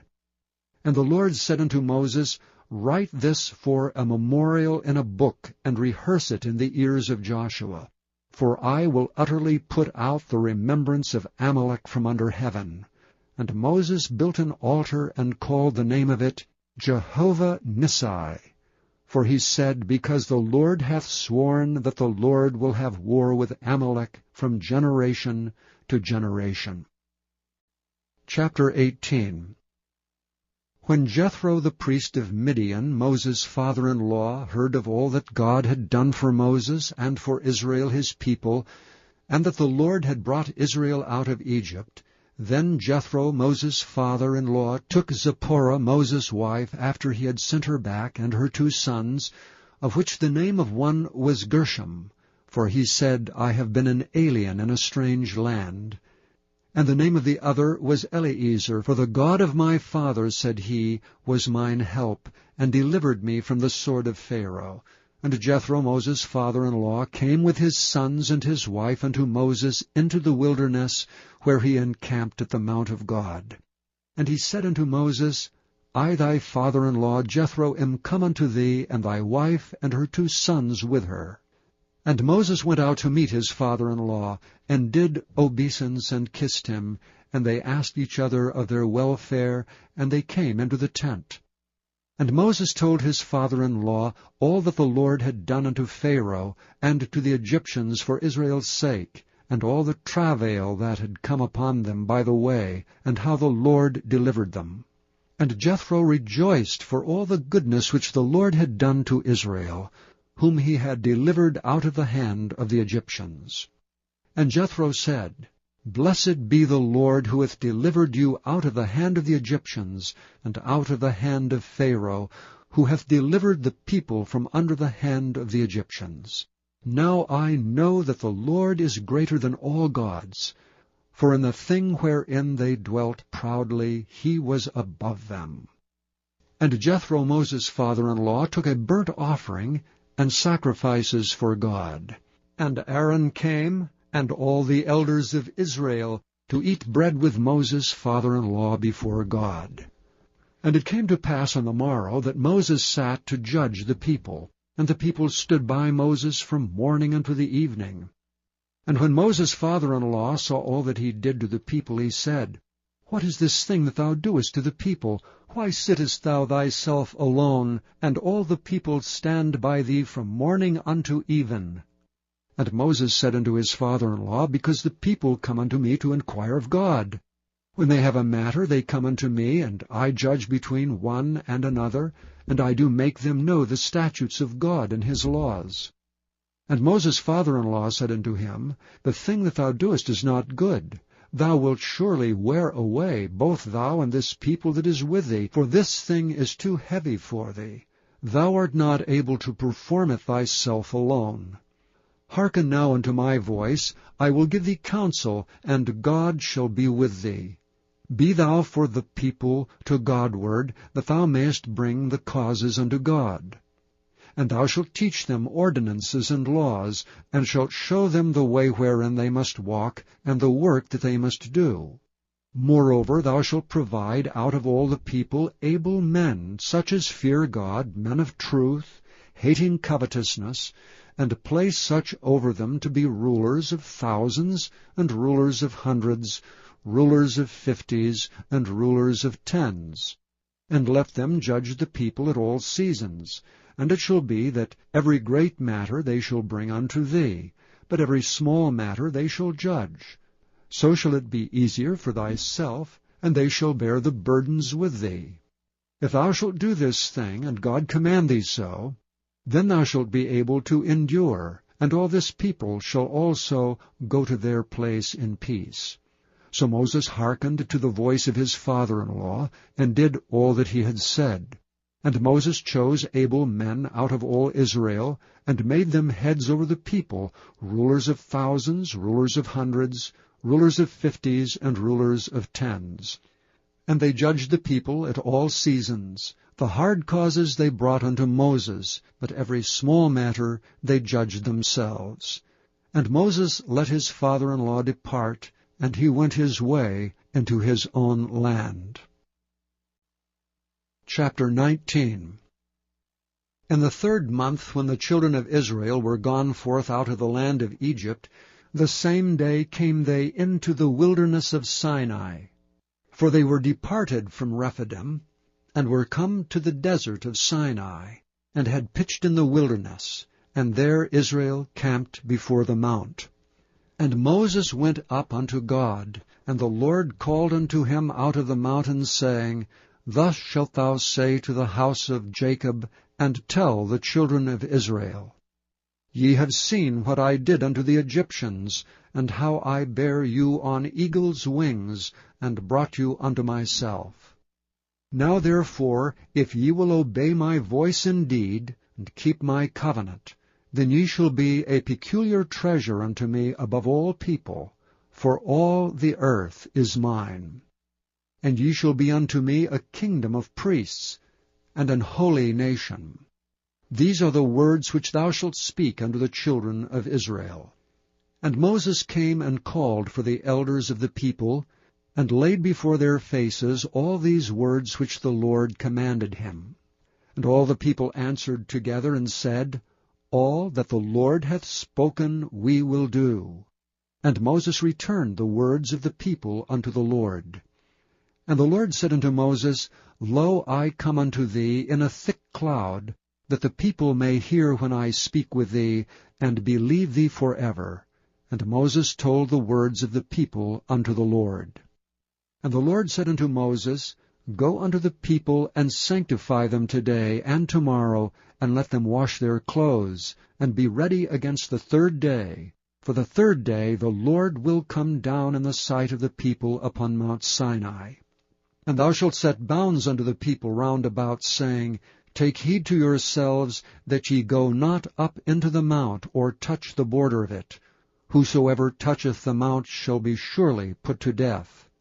There shall not be an hand touch it, but he shall surely be stoned or shot through. Whether it be beast or man, it shall not live.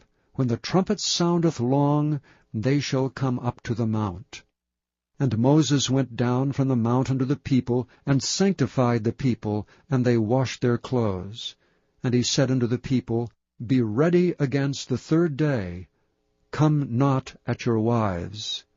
And it came to pass on the 3rd day in the morning that there were thunders and lightnings, and a thick cloud upon the mount, and the voice of the trumpet exceeding loud, so that all the people that was in the camp trembled. And Moses brought forth the people out of the camp to meet with God. And they stood at the nether part of the mount.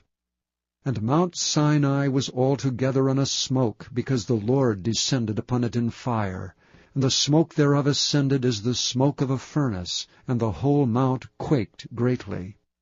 And when the voice of the trumpet sounded long, and waxed louder and louder, Moses spake, and God answered him by a voice.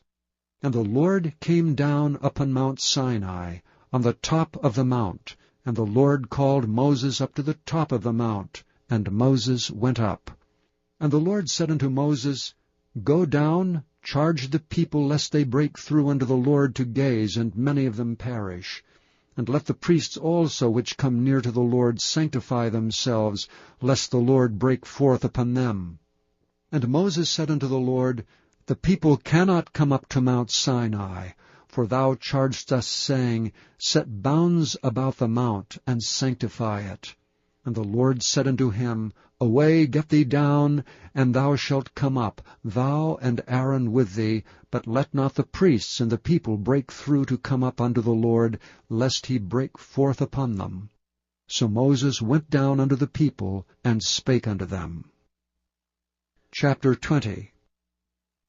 And God spake all these words, saying, I am the Lord thy God, which have brought thee out of the land of Egypt, out of the house of bondage. Thou shalt have no other gods before me.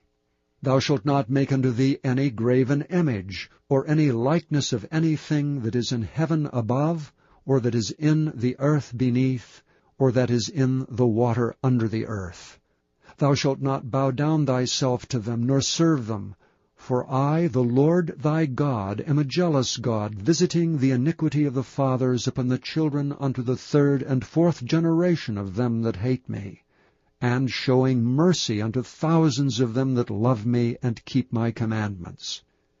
Thou shalt not take the name of the Lord thy God in vain, for the Lord will not hold him guiltless that taketh his name in vain. Remember the Sabbath day to keep it holy. 6 days shalt thou labor and do all thy work, but the 7th day is the Sabbath of the Lord thy God. In it thou shalt not do any work, thou, nor thy son, nor thy daughter, thy manservant, nor thy maidservant, nor thy cattle, nor thy stranger that is within thy gates. For in 6 days the Lord made heaven and earth, the sea, and all that in them is, and rested the 7th day. Wherefore the Lord blessed the Sabbath day, and hallowed it. Honor thy father and thy mother, that thy days may be long upon the land which the Lord thy God giveth thee. Thou shalt not kill. Thou shalt not commit adultery. Thou shalt not steal. Thou shalt not bear false witness against thy neighbor. Thou shalt not covet thy neighbor's house. Thou shalt not covet thy neighbor's wife, nor his manservant, nor his maidservant, nor his ox, nor his ass, nor anything that is thy neighbor's. And all the people saw the thunderings and the lightnings, and the noise of the trumpet, and the mountain smoking. And when the people saw it, they removed and stood afar off. And they said unto Moses, Speak thou with us, and we will hear, but let not God speak with us, lest we die. And Moses said unto the people, Fear not, for God is come to prove you, and that his fear may be before your faces, that ye sin not. And the people stood afar off, and Moses drew near unto the thick darkness where God was. And the Lord said unto Moses, Thus thou shalt say unto the children of Israel, Ye have seen that I have talked with you from heaven. Ye shall not make with me gods of silver, neither shall ye make unto you gods of gold. An altar of earth thou shalt make unto me, and shalt sacrifice thereon thy burnt offerings and thy peace offerings, thy sheep and thine oxen. In all places where I record my name, I will come unto thee, and I will bless thee. And if thou wilt make me an altar of stone, thou shalt not build it of hewn stone. For if thou lift up thy tool upon it, thou hast polluted it. Neither shalt thou go up by steps unto mine altar, that thy nakedness be not discovered thereon. Chapter 21. Now these are the judgments which thou shalt set before them. If thou buy an Hebrew servant, 6 years he shall serve, and in the 7th he shall go out free for nothing. If he came in by himself, he shall go out by himself. If he were married, then his wife shall go out with him. If his master have given him a wife, and she have borne him sons or daughters, the wife and her children shall be her master's, and he shall go out by himself. And if thy servant shall plainly say, I love my master, my wife, and my children, I will not go out free, then his master shall bring him unto the judges. He shall also bring him to the door, or unto the doorpost, and his master shall bore his ear through with an awl, and he shall serve him forever. And if a man sell his daughter to be a maidservant, she shall not go out as the men's servants do. If she please not her master, who hath betrothed her to himself, then shall he let her be redeemed. To sell her unto a strange nation he shall have no power, seeing he hath dealt deceitfully with her. And if he hath betrothed her unto his son, he shall deal with her after the manner of daughters. If he take him another wife, her food, her raiment, and her duty of marriage shall he not diminish. And if he do not these 3 things unto her, then shall she go out free without money. He that smiteth a man, so that he die, shall be surely put to death. And if a man lie not in wait, but God deliver him into his hand, then I will appoint thee a place whither he shall flee. But if a man come presumptuously upon his neighbor, to slay him with guile, thou shalt take him from thine altar that he may die. He that smiteth his father or his mother shall be surely put to death. He that stealeth a man and selleth him, or if he be found in his hand, he shall surely be put to death. And he that curseth his father or his mother shall surely be put to death. And if men strive together, and one smite another with a stone, or with his fist, and he die not, but keepeth his bed, if he rise again, and walk abroad upon his staff, then shall he that smote him be quit. Only he shall pay for the loss of his time, and shall cause him to be thoroughly healed. And if a man smite his servant or his maid with a rod, and he die under his hand, he shall be surely punished. Notwithstanding, if he continue a day or 2, he shall not be punished, for he is his money. If men strive and hurt a woman with child, so that her fruit depart from her, and yet no mischief follow, he shall be surely punished according as the woman's husband will lay upon him, and he shall pay as the judges determine. And if any mischief follow, then thou shalt give life for life, eye for eye, tooth for tooth, hand for hand, foot for foot, burning for burning, wound for wound, stripe for stripe. And if a man smite the eye of his servant, or the eye of his maid, that it perish, he shall let him go free for his eye's sake. And if he smite out his manservant's tooth, or his maidservant's tooth, he shall let him go free for his tooth's sake. If an ox gore a man or a woman that they die, then the ox shall be surely stoned, and his flesh shall not be eaten, but the owner of the ox shall be quit. But if the ox were wont to push with his horn in time past, and it hath been testified to his owner, and he hath not kept him in, but that he hath killed a man or a woman, the ox shall be stoned, and his owner also shall be put to death. If there be laid on him a sum of money, then he shall give for the ransom of his life whatsoever is laid upon him. Whether he have gored a son, or have gored a daughter, according to this judgment shall it be done unto him. If the ox shall push a man's servant or a maid's servant, he shall give unto their master 30 shekels of silver, and the ox shall be stoned. And if a man shall open a pit, or if a man shall dig a pit and not cover it, and an ox or an ass fall therein, the owner of the pit shall make it good, and give money unto the owner of them, and the dead beast shall be his. And if one man's ox hurt another's that he die, then they shall sell the live ox, and divide the money of it, and the dead ox also they shall divide. Or if it be known that the ox hath used to push in time past, and his owner hath not kept him in, he shall surely pay ox for ox, and the dead shall be his own. Chapter 22. If a man shall steal an ox or a sheep, and kill it or sell it, he shall restore 5 oxen for an ox, and 4 sheep for a sheep. If a thief be found breaking up, and be smitten that he die, there shall no blood be shed for him. If the sun be risen upon him, there shall be blood shed for him, for he should make full restitution. If he have nothing, then he shall be sold for his theft. If the theft be certainly found in his hand alive, whether it be ox or ass or sheep, he shall restore double. If a man shall cause a field or vineyard to be eaten, and shall put in his beast, and shall feed in another man's field, of the best of his own field, and of the best of his own vineyard, shall he make restitution. If fire break out, and catch in the thorns, so that the stacks of corn, or the standing corn, or the field be consumed therewith, he that kindled the fire shall surely make restitution. If a man shall deliver unto his neighbor money or stuff to keep, and it be stolen out of the man's house, if the thief be found, let him pay double. If the thief be not found, then the master of the house shall be brought unto the judges, to see whether he have put his hand unto his neighbor's goods.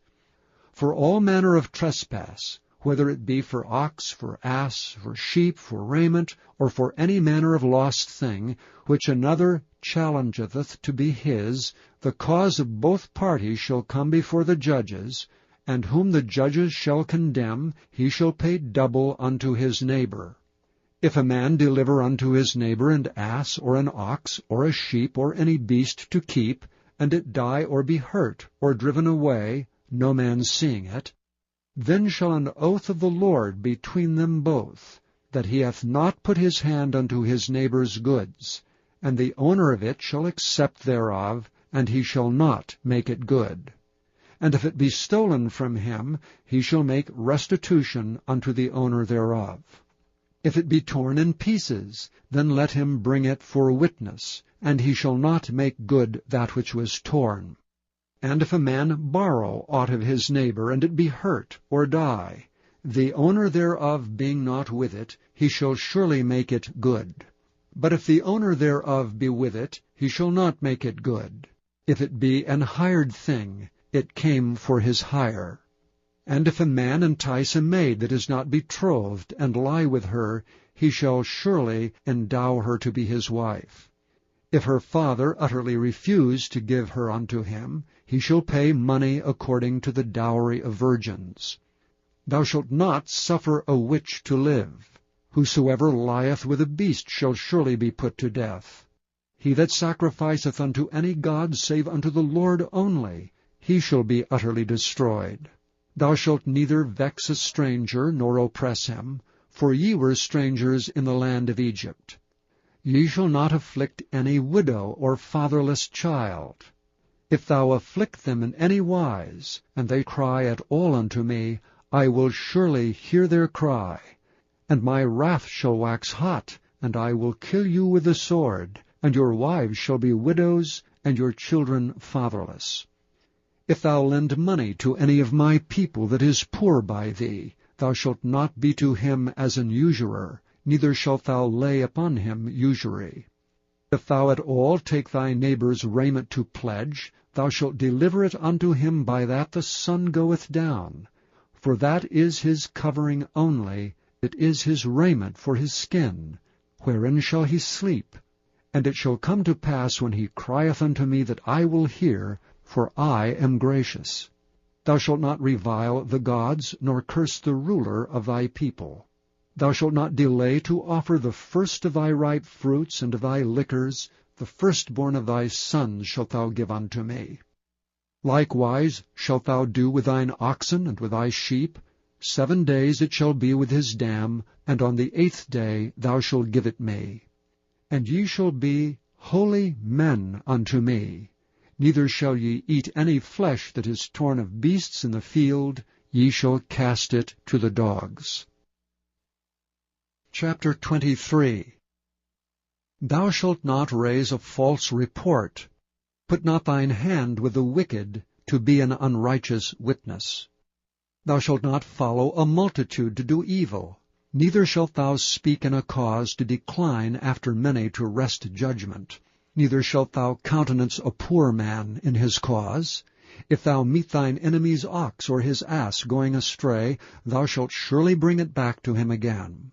If thou see the ass of him that hateth thee lying under his burden, and wouldst forbear to help him, thou shalt surely help with him.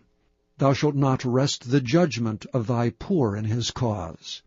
Keep thee far from a false matter. And the innocent and righteous slay thou not, for I will not justify the wicked. And thou shalt take no gift, for the gift blindeth the wise, and perverteth the words of the righteous. Also thou shalt not oppress a stranger, for ye know the heart of a stranger, seeing ye were strangers in the land of Egypt. And 6 years thou shalt sow thy land, and shalt gather in the fruits thereof. But the 7th year thou shalt let it rest and lie still, that the poor of thy people may eat. And what they leave, the beasts of the field shall eat. In like manner thou shalt deal with thy vineyard and with thy oliveyard.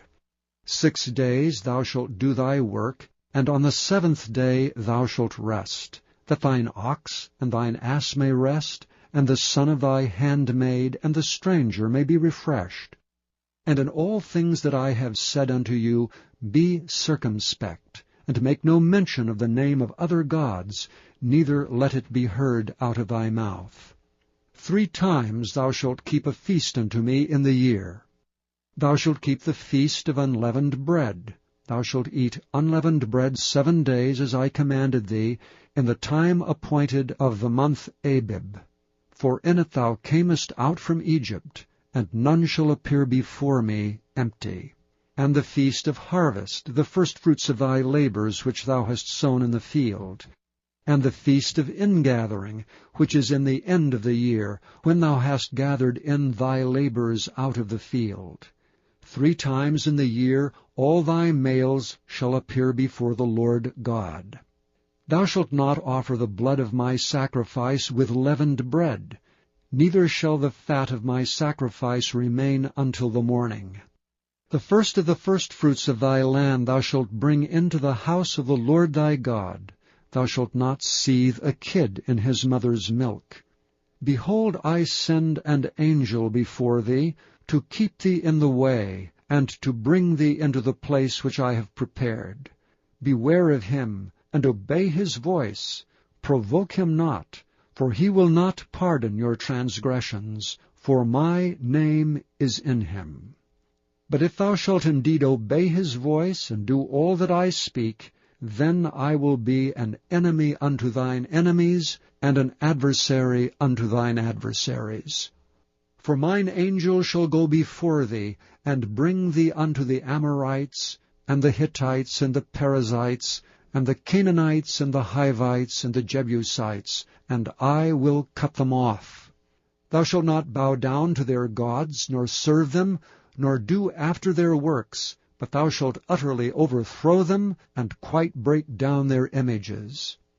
And ye shall serve the Lord your God, and he shall bless thy bread and thy water, and I will take sickness away from the midst of thee. There shall nothing cast their young, nor be barren in thy land. The number of thy days I will fulfill.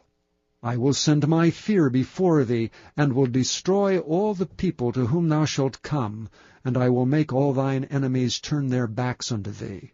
And I will send hornets before thee, which shall drive out the Hivite, the Canaanite, and the Hittite from before thee. And I will not drive them out from before thee in 1 year, lest the land become desolate, and the beast of the field multiply against thee. By little and little I will drive them out from before thee, until thou be increased and inherit the land. And I will set thy bounds from the Red Sea, even unto the sea of the Philistines, and from the desert unto the river. For I will deliver the inhabitants of the land into your hand, and thou shalt drive them out before thee. Thou shalt make no covenant with them, nor with their gods. They shall not dwell in thy land, lest they make thee sin against me. For if thou serve their gods, it will surely be a snare unto thee. Chapter 24. And he said unto Moses, Come up unto the Lord, thou and Aaron, Nadab and Abihu, and 70 of the elders of Israel, and worship ye afar off. And Moses alone shall come near the Lord, but they shall not come nigh, neither shall the people go up with him.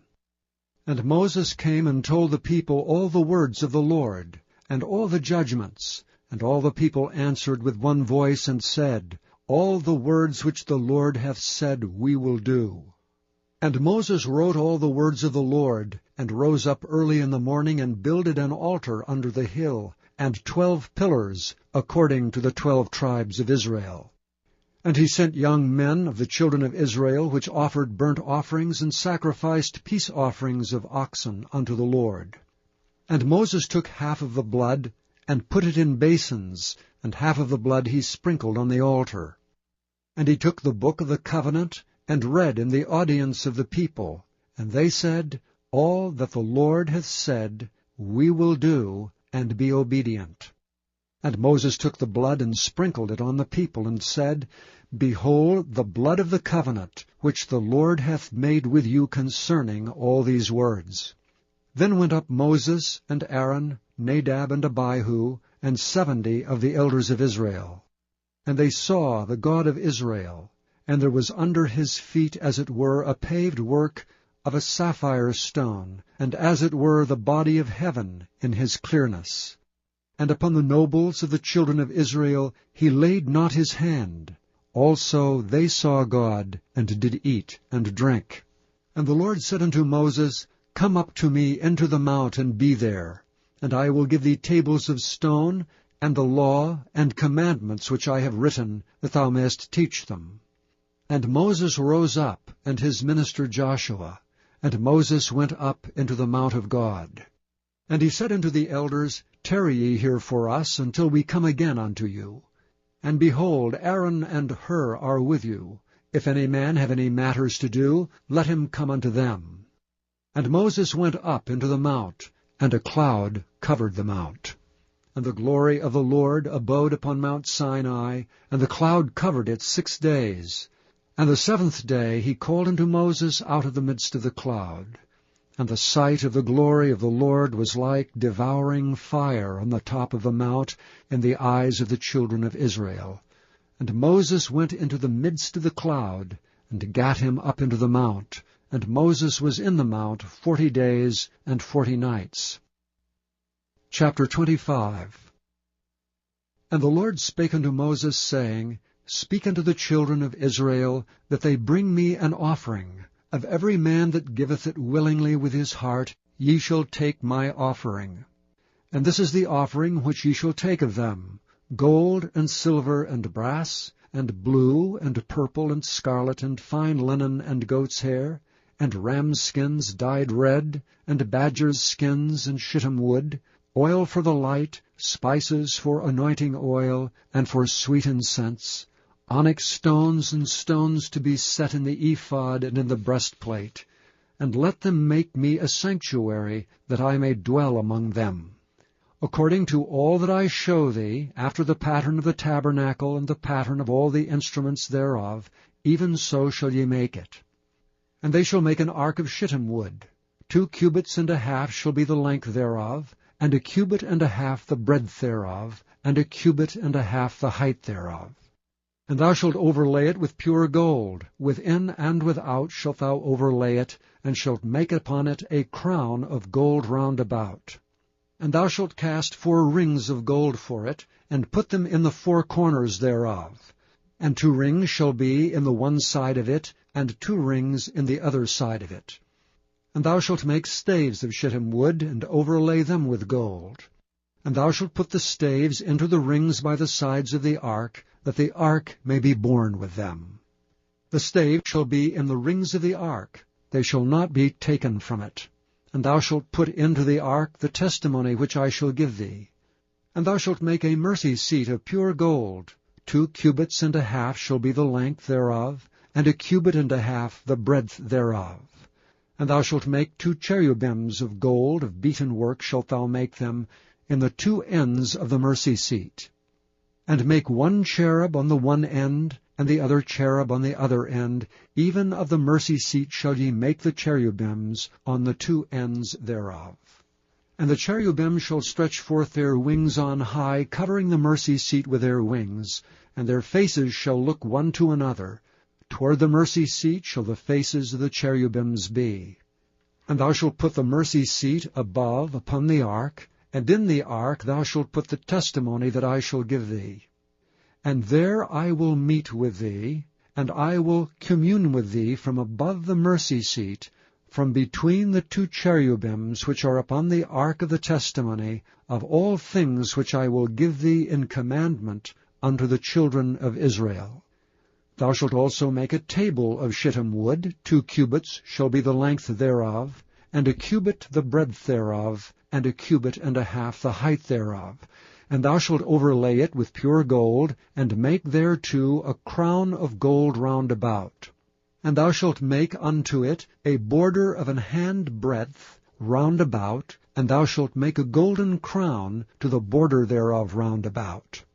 And thou shalt make for it 4 rings of gold, and put the rings in the 4 corners that are on the 4 feet thereof.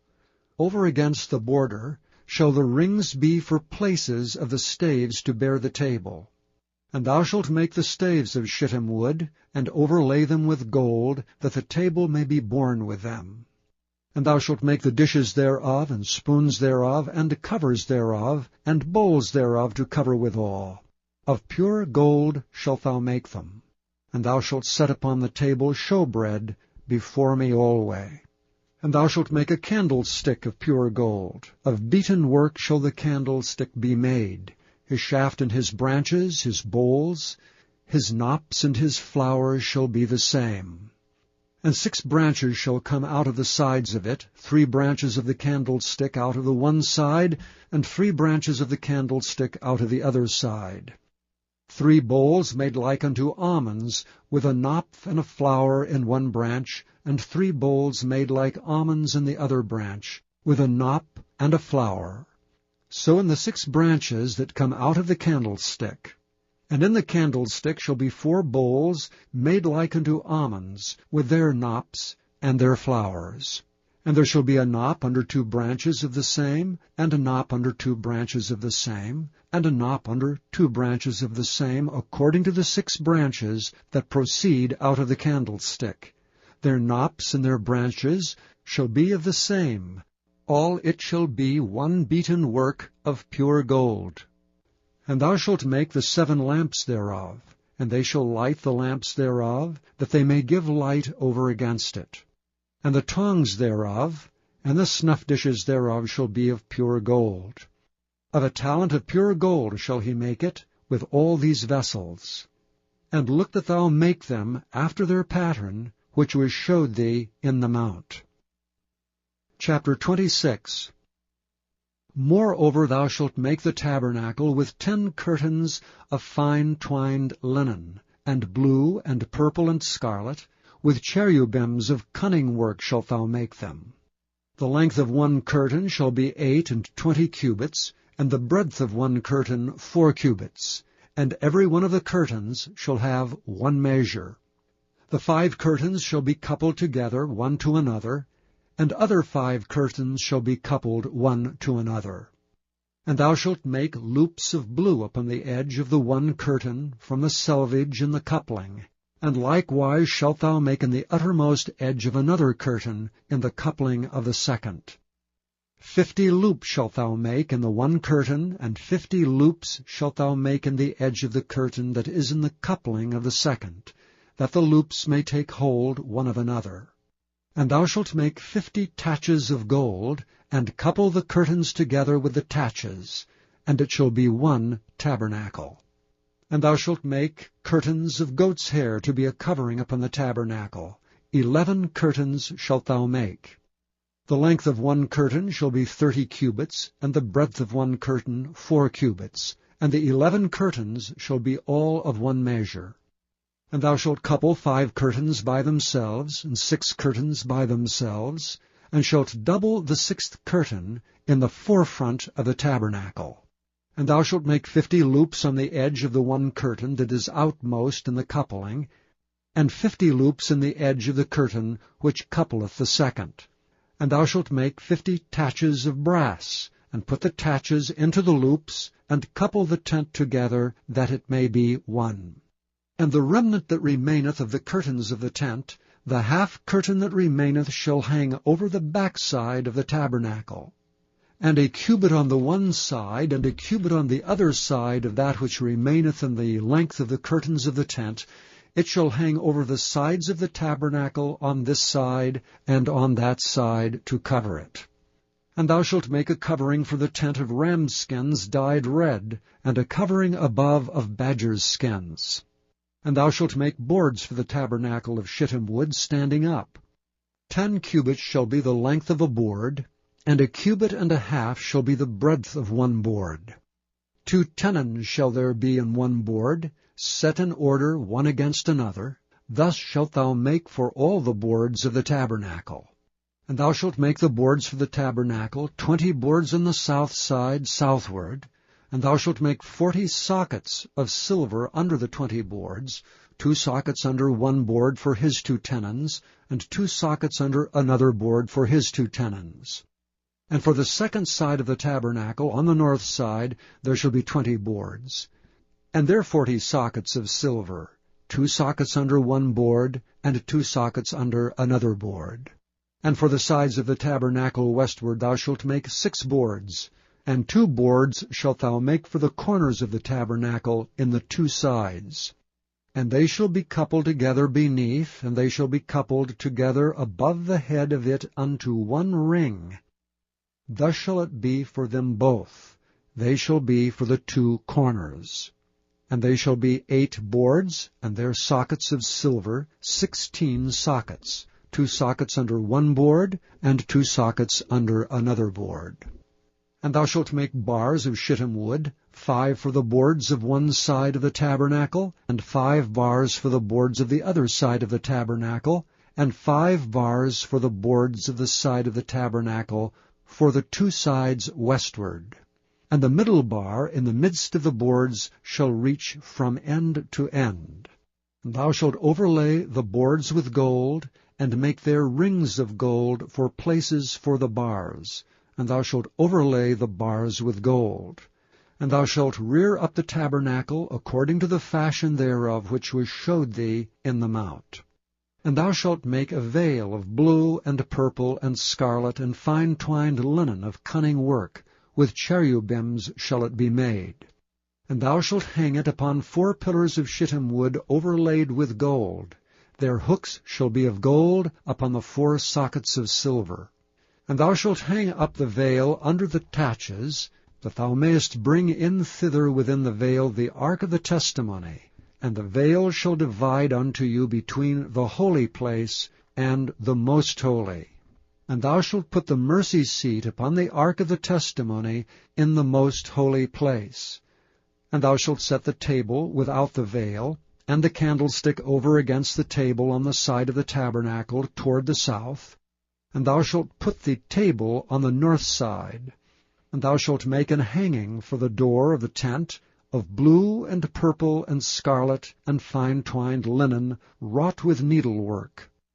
And thou shalt make for the hanging 5 pillars of shittim wood, and overlay them with gold.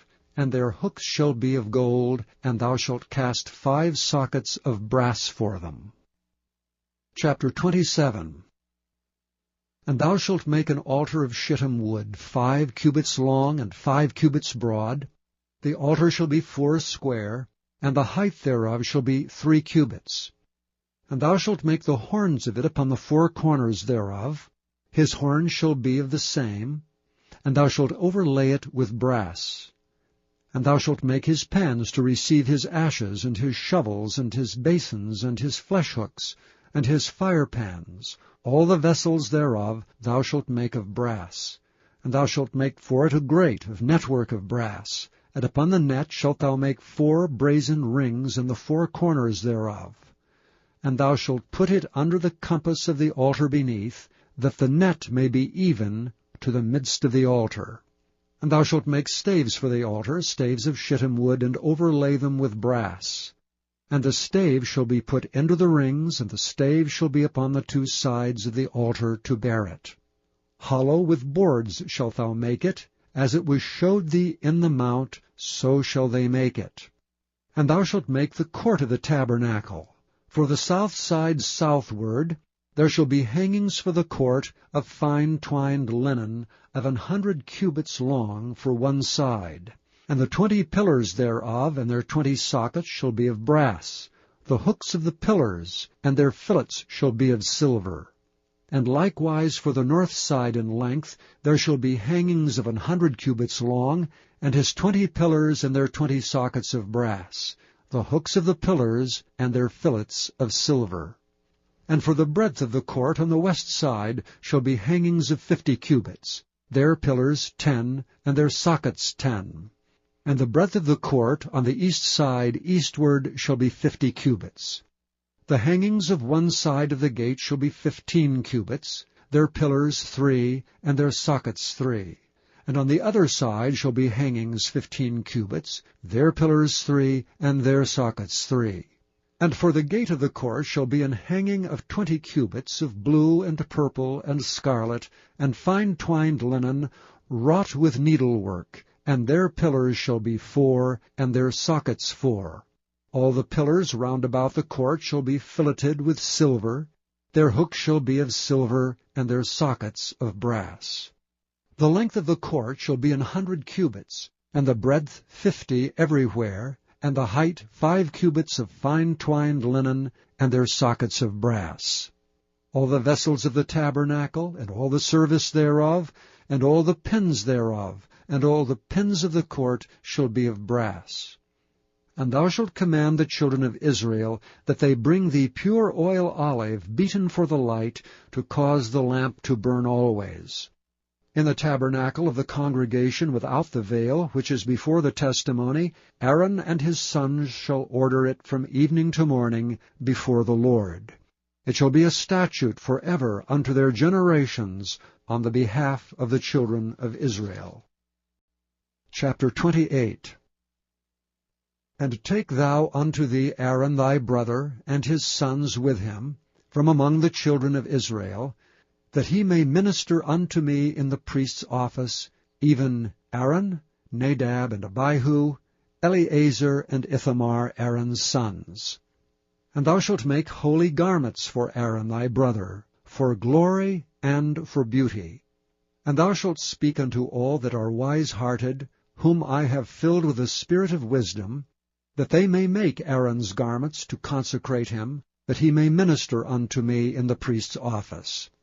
And these are the garments which they shall make: a breastplate, and an ephod, and a robe, and a broidered coat, a mitre, and a girdle, And they shall make holy garments for Aaron thy brother and his sons, that he may minister unto me in the priest's office. And they shall take gold, and blue, and purple, and scarlet, and fine linen.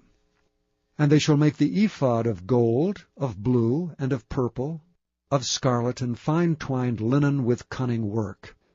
It shall have 2 shoulder pieces thereof, joined at the edges thereof, and so it shall be joined together. And the curious girdle of the ephod which is upon it shall be of the same, according to the work thereof, even of gold, of blue, and purple, and scarlet, and fine twined linen. And thou shalt take 2 onyx stones, and grave on them the names of the children of Israel, 6 of their names on one stone, and the other 6 names of the rest on the other stone, according to their birth. With the work of an engraver in stone, like the engravings of a signet, shalt thou engrave the 2 stones with the names of the children of Israel. Thou shalt make them to be set in ouches of gold. And thou shalt put the 2 stones upon the shoulders of the ephod for stones of a memorial unto the children of Israel. And Aaron shall bear their names before the Lord upon his 2 shoulders for a memorial. And thou shalt make ouches of gold, and 2 chains of pure gold at the ends. Of wreathen work shalt thou make them, and fasten the wreathen chains to the ouches. And thou shalt make the breastplate of judgment with cunning work. After the work of the ephod thou shalt make it, of gold, of blue, and of purple, and of scarlet, and of fine twined linen shalt thou make it. 4 square it shall be, being doubled. A span shall be the length thereof, and a span shall be the breadth thereof. And thou shalt set in it settings of stones, even 4 rows of stones. The first row shall be a sardius, a topaz, and a carbuncle. This shall be the first row. And the second row shall be an emerald, a sapphire, and a diamond. And the third row a ligure, an agate, and an amethyst. And the fourth row a beryl, and an onyx, and a jasper. They shall be set in gold in their enclosings. And the stones shall be with the names of the children of Israel, 12 according to their names, like the engravings of a signet. Every one with his name shall they be, according to the 12 tribes. And thou shalt make upon the breastplate chains at the ends of wreathen work of pure gold. And thou shalt make upon the breastplate 2 rings of gold, and shalt put the 2 rings on the 2 ends of the breastplate. And thou shalt put the 2 wreathen chains of gold in the 2 rings which are on the ends of the breastplate. And the other 2 ends, the 2 wreathen chains, shalt thou fasten in the 2 ouches, and put them on the shoulder pieces of the ephod before it. And thou shalt make 2 rings of gold, and thou shalt put them upon the 2 ends of the breastplate in the border thereof, which is in the side of the ephod inward. And 2 other rings of gold thou shalt make, and shalt put them on the 2 sides of the ephod underneath, toward the forepart thereof, over against the other coupling thereof, above the curious girdle of the ephod. And they shall bind the breastplate by the rings thereof unto the rings of the ephod with a lace of blue, that it may be above the curious girdle of the ephod, and that the breastplate be not loosed from the ephod. And Aaron shall bear the names of the children of Israel in the breastplate of judgment upon his heart, when he goeth into the holy place, for a memorial before the Lord continually. And thou shalt put in the breastplate of judgment the Urim and the Thummim, and they shall be upon Aaron's heart when he goeth in before the Lord. And Aaron shall bear the judgment of the children of Israel upon his heart before the Lord continually. And thou shalt make the robe of the ephod all of blue. And there shall be an hole in the top of it, in the midst thereof. It shall have a binding of woven work round about the hole of it, as it were the hole of an habergeon, that it be not rent.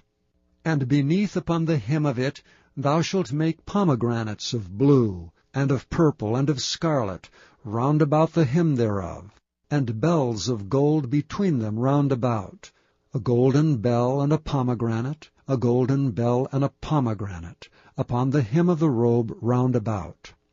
And it shall be upon Aaron to minister, and his sound shall be heard when he goeth in unto the holy place before the Lord, and when he cometh out, that he die not.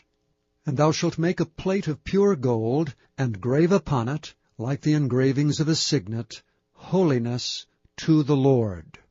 And thou shalt put it on a blue lace, that it may be upon the mitre, upon the forefront of the mitre it shall be.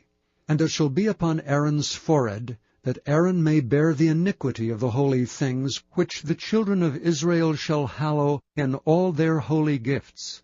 And it shall be always upon his forehead, that they may be accepted before the Lord. And thou shalt embroider the coat of fine linen, and thou shalt make the mitre of fine linen, and thou shalt make the girdle of needlework. And for Aaron's sons thou shalt make coats, and thou shalt make for them girdles, and bonnets shalt thou make for them, for glory and for beauty. And thou shalt put them upon Aaron thy brother, and his sons with him, and shalt anoint them, and consecrate them, and sanctify them, that they may minister unto me in the priest's office. And thou shalt make them linen breeches to cover their nakedness, from the loins even unto the thighs they shall reach. And they shall be upon Aaron and upon his sons, when they come in unto the tabernacle of the congregation, or when they come near unto the altar to minister in the holy place, that they bear not iniquity and die. It shall be a statute for ever unto him and his seed after him. Chapter 29. And this is the thing that thou shalt do unto them to hallow them, to minister unto me in the priest's office. Take 1 young bullock, and 2 rams without blemish, and unleavened bread, and cakes unleavened tempered with oil, and wafers unleavened, anointed with oil. Of wheaten flour shalt thou make them. And thou shalt put them into 1 basket, and bring them in the basket with the bullock and the 2 rams. And Aaron and his sons thou shalt bring unto the door of the tabernacle of the congregation, and shalt wash them with water. And thou shalt take the garments, and put upon Aaron the coat, and the robe of the ephod, and the breastplate, and gird him with the curious girdle of the ephod. And thou shalt put the mitre upon his head, and put the holy crown upon the mitre. Then shalt thou take anointing oil, and pour it upon his head, and anoint him. And thou shalt bring his sons, and put coats upon them. And thou shalt gird them with girdles, Aaron and his sons, and put the bonnets on them. And the priest's office shall be theirs for a perpetual statute, and thou shalt consecrate Aaron and his sons. And thou shalt cause a bullock to be brought before the tabernacle of the congregation, and Aaron and his sons shall put their hands upon the head of the bullock. And thou shalt kill the bullock before the Lord, by the door of the tabernacle of the congregation. And thou shalt take of the blood of the bullock, and put it upon the horns of the altar with thy finger, and pour all the blood beside the bottom of the altar. And thou shalt take all the fat that covereth the inwards, and the caul that is above the liver, and the 2 kidneys, and the fat that is upon them, and burn them upon the altar. But the flesh of the bullock, and his skin, and his dung, shalt thou burn with fire without the camp. It is a sin offering. Thou shalt also take 1 ram, and Aaron and his sons shall put their hands upon the head of the ram. And thou shalt slay the ram, and thou shalt take his blood, and sprinkle it round about upon the altar. And thou shalt cut the ram in pieces, and wash the inwards of him and his legs, and put them unto his pieces, and unto his head. And thou shalt burn the whole ram upon the altar. It is a burnt offering unto the Lord. It is a sweet savour, and offering made by fire unto the Lord. And thou shalt take the other ram, and Aaron and his sons shall put their hands upon the head of the ram. Then shalt thou kill the ram, and take of his blood, and put it upon the tip of the right ear of Aaron, and upon the tip of the right ear of his sons, and upon the thumb of their right hand, and upon the great toe of their right foot, and sprinkle the blood upon the altar round about. And thou shalt take of the blood that is upon the altar, and of the anointing oil, and sprinkle it upon Aaron, and upon his garments, and upon his sons, and upon the garments of his sons with him. And he shall be hallowed, and his garments, and his sons' garments with him. Also thou shalt take of the ram the fat, and the rump, and the fat that covereth the inwards, and the caul above the liver, and the 2 kidneys, and the fat that is upon them, and the right shoulder, for it is a ram of consecration, and 1 loaf of bread, and 1 cake of oiled bread, and 1 wafer out of the basket of the unleavened bread that is before the Lord. And thou shalt put all in the hands of Aaron, and in the hands of his sons, and shalt wave them for a wave offering before the Lord. And thou shalt receive them of their hands, and burn them upon the altar for a burnt offering, for a sweet savour before the Lord. It is an offering made by fire unto the Lord. And thou shalt take the breast of the ram of Aaron's consecration, and wave it for a wave offering before the Lord, and it shall be thy part. And thou shalt sanctify the breast of the wave offering, and the shoulder of the heave offering, which is waved, and which is heaved up, of the ram of the consecration, even of that which is for Aaron, and of that which is for his sons. And it shall be Aaron's and his sons by a statute forever from the children of Israel. For it is an heave offering, and it shall be an heave offering from the children of Israel of the sacrifice of their peace offerings, even their heave offering unto the Lord. And the holy garments of Aaron shall be his sons after him, to be anointed therein, and to be consecrated in them. And that son that is priest in his stead shall put them on 7 days, when he cometh into the tabernacle of the congregation, to minister in the holy place. And thou shalt take the ram of the consecration, and seethe his flesh in the holy place. And Aaron and his sons shall eat the flesh of the ram, and the bread that is in the basket by the door of the tabernacle of the congregation. And they shall eat those things wherewith the atonement was made, to consecrate and to sanctify them. But a stranger shall not eat thereof, because they are holy. And if aught of the flesh of the consecrations, or of the bread remain unto the morning, then thou shalt burn the remainder with fire. It shall not be eaten, because it is holy. And thus shalt thou do unto Aaron, and to his sons, according to all things which I have commanded thee. 7 days shalt thou consecrate them. And thou shalt offer every day a bullock for a sin offering for atonement. And thou shalt cleanse the altar, when thou hast made an atonement for it, and thou shalt anoint it to sanctify it. 7 days thou shalt make an atonement for the altar, and sanctify it, and it shall be an altar most holy. Whatsoever toucheth the altar shall be holy. Now this is that which thou shalt offer upon the altar, 2 lambs of the first year, day by day, continually. The 1 lamb thou shalt offer in the morning, and the other lamb thou shalt offer at even. And with the 1 lamb 1/10 deal of flour mingled with the 4th part of an hin of beaten oil, and the 4th part of an hin of wine for a drink offering. And the other lamb thou shalt offer at even, and shalt do thereto according to the meat offering of the morning, and according to the drink offering thereof, for a sweet savour, and offering made by fire unto the Lord. There shall be a continual burnt offering throughout your generations at the door of the tabernacle of the congregation before the Lord, where I will meet you to speak there unto thee. And there I will meet with the children of Israel, and the tabernacle shall be sanctified by my glory. And I will sanctify the tabernacle of the congregation and the altar. I will sanctify also both Aaron and his sons to minister to me in the priest's office. And I will dwell among the children of Israel, and will be their God.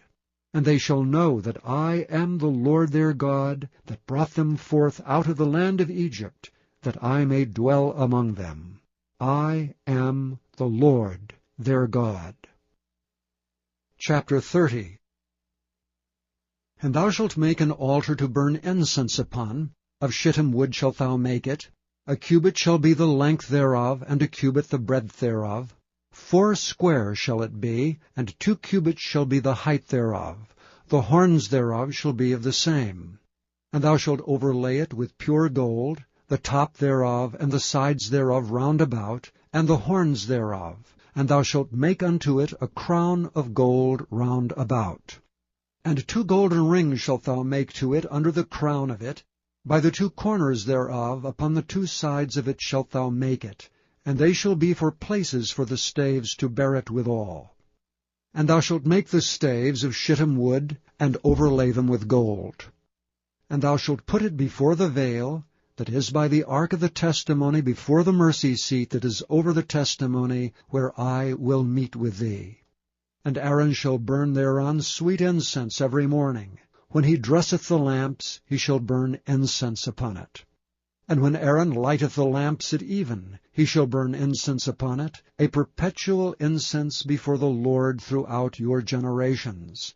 Ye shall offer no strange incense thereon, nor burnt sacrifice, nor meat offering, neither shall ye pour drink offering thereon. And Aaron shall make an atonement upon the horns of it once in a year with the blood of the sin offering of atonements.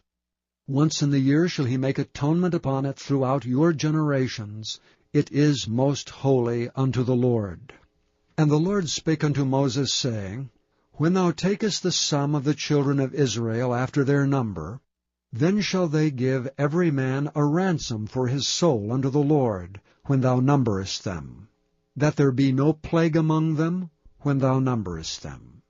This they shall give every one that passeth among them that are numbered, half a shekel after the shekel of the sanctuary.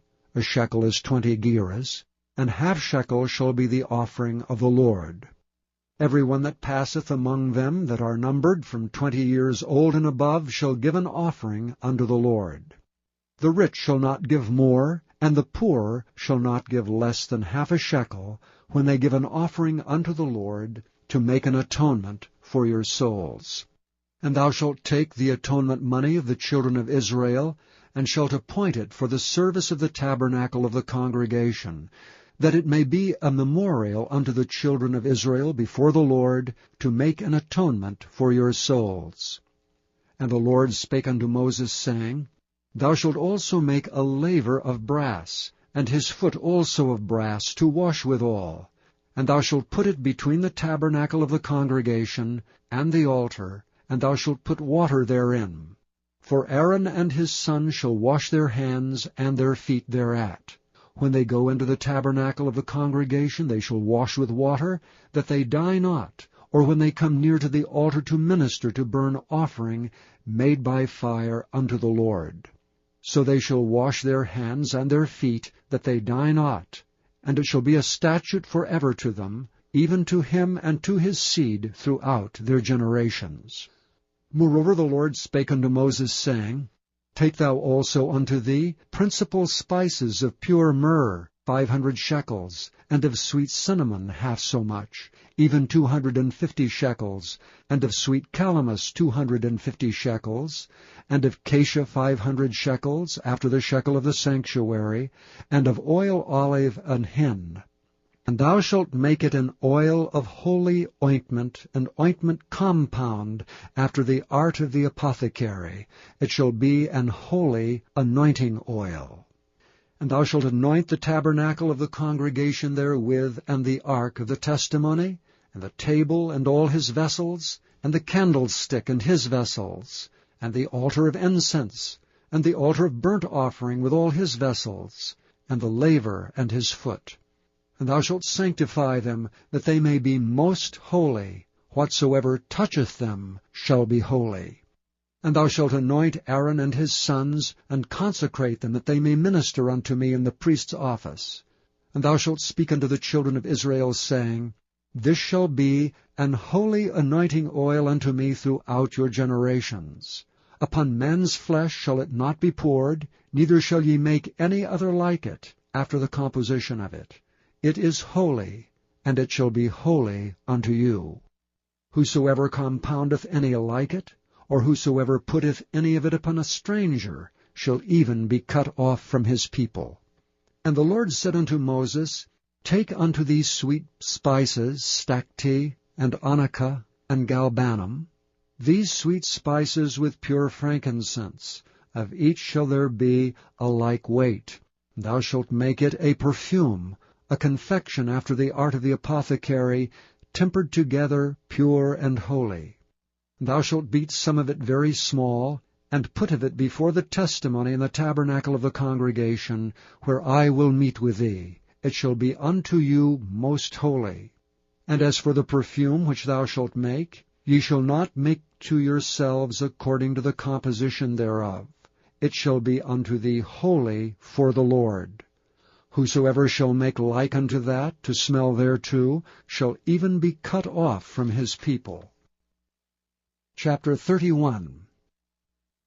And the Lord spake unto Moses, saying, See, I have called by name Bezaleel the son of Uri, the son of Hur of the tribe of Judah, and I have filled him with the Spirit of God, in wisdom and in understanding, and in knowledge and in all manner of workmanship, to devise cunning works, to work in gold, and in silver, and in brass, and in cutting of stones, to set them, and in carving of timber, to work in all manner of workmanship. And I, behold, I have given with him Aholiab, the son of Ahisamach of the tribe of Dan. And in the hearts of all that are wise-hearted I have put wisdom, that they may make all that I have commanded thee, the tabernacle of the congregation, and the ark of the testimony, and the mercy seat that is thereupon, and all the furniture of the tabernacle, and the table and his furniture, and the pure candlestick with all his furniture, and the altar of incense, and the altar of burnt offering with all his furniture, and the laver and his foot, and the cloths of service, and the holy garments for Aaron and the priest, and the garments of his sons to minister in the priest's office, and the anointing oil, and sweet incense for the holy place. According to all that I have commanded thee shall they do. And the Lord spake unto Moses, saying, Speak thou also unto the children of Israel, saying, Verily my Sabbaths ye shall keep. For it is a sign between me and you throughout your generations, that ye may know that I am the Lord that doth sanctify you. Ye shall keep the Sabbath therefore, for it is holy unto you. Every one that defileth it shall surely be put to death. For whosoever doeth any work therein, that soul shall be cut off from among his people. 6 days may work be done, but in the 7th is the Sabbath of rest, holy to the Lord. Whosoever doeth any work in the Sabbath day, he shall surely be put to death. Wherefore the children of Israel shall keep the Sabbath, to observe the Sabbath throughout their generations for a perpetual covenant. It is a sign between me and the children of Israel forever. For in 6 days the Lord made heaven and earth, and on the 7th day he rested and was refreshed. And he gave unto Moses, when he had made an end of communing with him upon Mount Sinai, 2 tables of testimony, tables of stone, written with the finger of God. Chapter 32. And when the people saw that Moses delayed to come down out of the mount, the people gathered themselves together unto Aaron, and said unto him, Up, make us gods which shall go before us, for as for this Moses, the man that brought us up out of the land of Egypt, we wot not what is become of him. And Aaron said unto them, Break off the golden earrings which are in the ears of your wives, of your sons, and of your daughters, and bring them unto me. And all the people brake off the golden earrings which were in their ears, and brought them unto Aaron. And he received them at their hand, and fashioned it with a graving tool, after he had made it a molten calf. And they said, These be thy gods, O Israel, which brought thee up out of the land of Egypt. And when Aaron saw it, he built an altar before it, and Aaron made proclamation, and said, Tomorrow is a feast to the Lord. And they rose up early on the morrow, and offered burnt offerings, and brought peace offerings, and the people sat down to eat and drink, and rose up to play. And the Lord said unto Moses, Go, get thee down, for thy people which thou broughtest out of the land of Egypt have corrupted themselves. They have turned aside quickly out of the way which I commanded them. They have made them a molten calf, and have worshipped it, and have sacrificed thereunto, and said, These be thy gods, O Israel, which have brought thee up out of the land of Egypt. And the Lord said unto Moses, I have seen this people, and behold, it is a stiff-necked people. Now therefore let me alone, that my wrath may wax hot against them, and that I may consume them, and I will make of thee a great nation. And Moses besought the Lord his God, and said, Lord, why doth thy wrath wax hot against thy people, which thou hast brought forth out of the land of Egypt with great power, and with a mighty hand? Wherefore should the Egyptians speak and say, For mischief did he bring them out, to slay them in the mountains, and to consume them from the face of the earth? Turn from thy fierce wrath, and repent of this evil against thy people. Remember Abraham, Isaac, and Israel, thy servants, to whom thou swarest by thine own self, and saidst unto them, I will multiply your seed as the stars of heaven, and all this land that I have spoken of will I give unto your seed, and they shall inherit it forever. And the Lord repented of the evil which he thought to do unto his people. And Moses turned and went down from the mount, and the 2 tables of the testimony were in his hand. The tables were written on both their sides, on the one side and on the other were they written. And the tables were the work of God, and the writing was the writing of God graven upon the tables. And when Joshua heard the noise of the people as they shouted, he said unto Moses, There is a noise of war in the camp. And he said, It is not the voice of them that shout for mastery, neither it is the voice of them that cry for being overcome, but the noise of them that sing do I hear. And it came to pass, as soon as he came nigh unto the camp, that he saw the calf, and the dancing, and Moses' anger waxed hot, and he cast the tables out of his hands, and brake them beneath the mount. And he took the calf which they had made, and burnt it in the fire, and ground it to powder, and strawed it upon the water, and made the children of Israel drink of it. And Moses said unto Aaron, What did this people unto thee, that thou hast brought so great a sin upon them?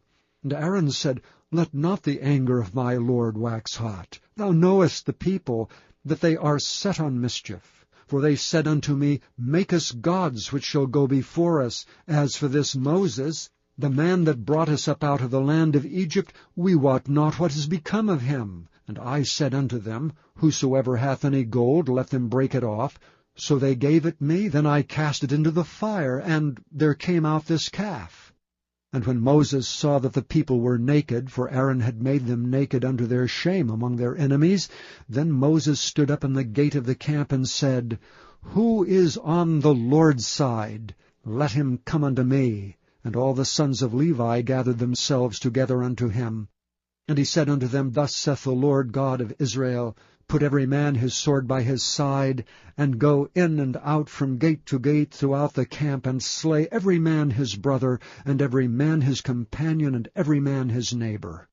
And the children of Levi did according to the word of Moses, and there fell of the people that day about 3,000 men. For Moses had said, Consecrate yourselves today to the Lord, every man upon his son, and upon his brother, that he may bestow upon you a blessing this day. And it came to pass on the morrow that Moses said unto the people, Ye have sinned a great sin. And now I will go up unto the Lord, peradventure I shall make an atonement for your sin. And Moses returned unto the Lord, and said, O this people have sinned a great sin, and have made them gods of gold. Yet now if thou wilt forgive their sin, and if not, blot me, I pray thee, out of thy book which thou hast written. And the Lord said unto Moses, Whosoever hath sinned against me, him will I blot out of my book. Therefore now go, lead the people unto the place of which I have spoken unto thee. Behold, mine angel shall go before thee. Nevertheless in the day when I visit, I will visit their sin upon them.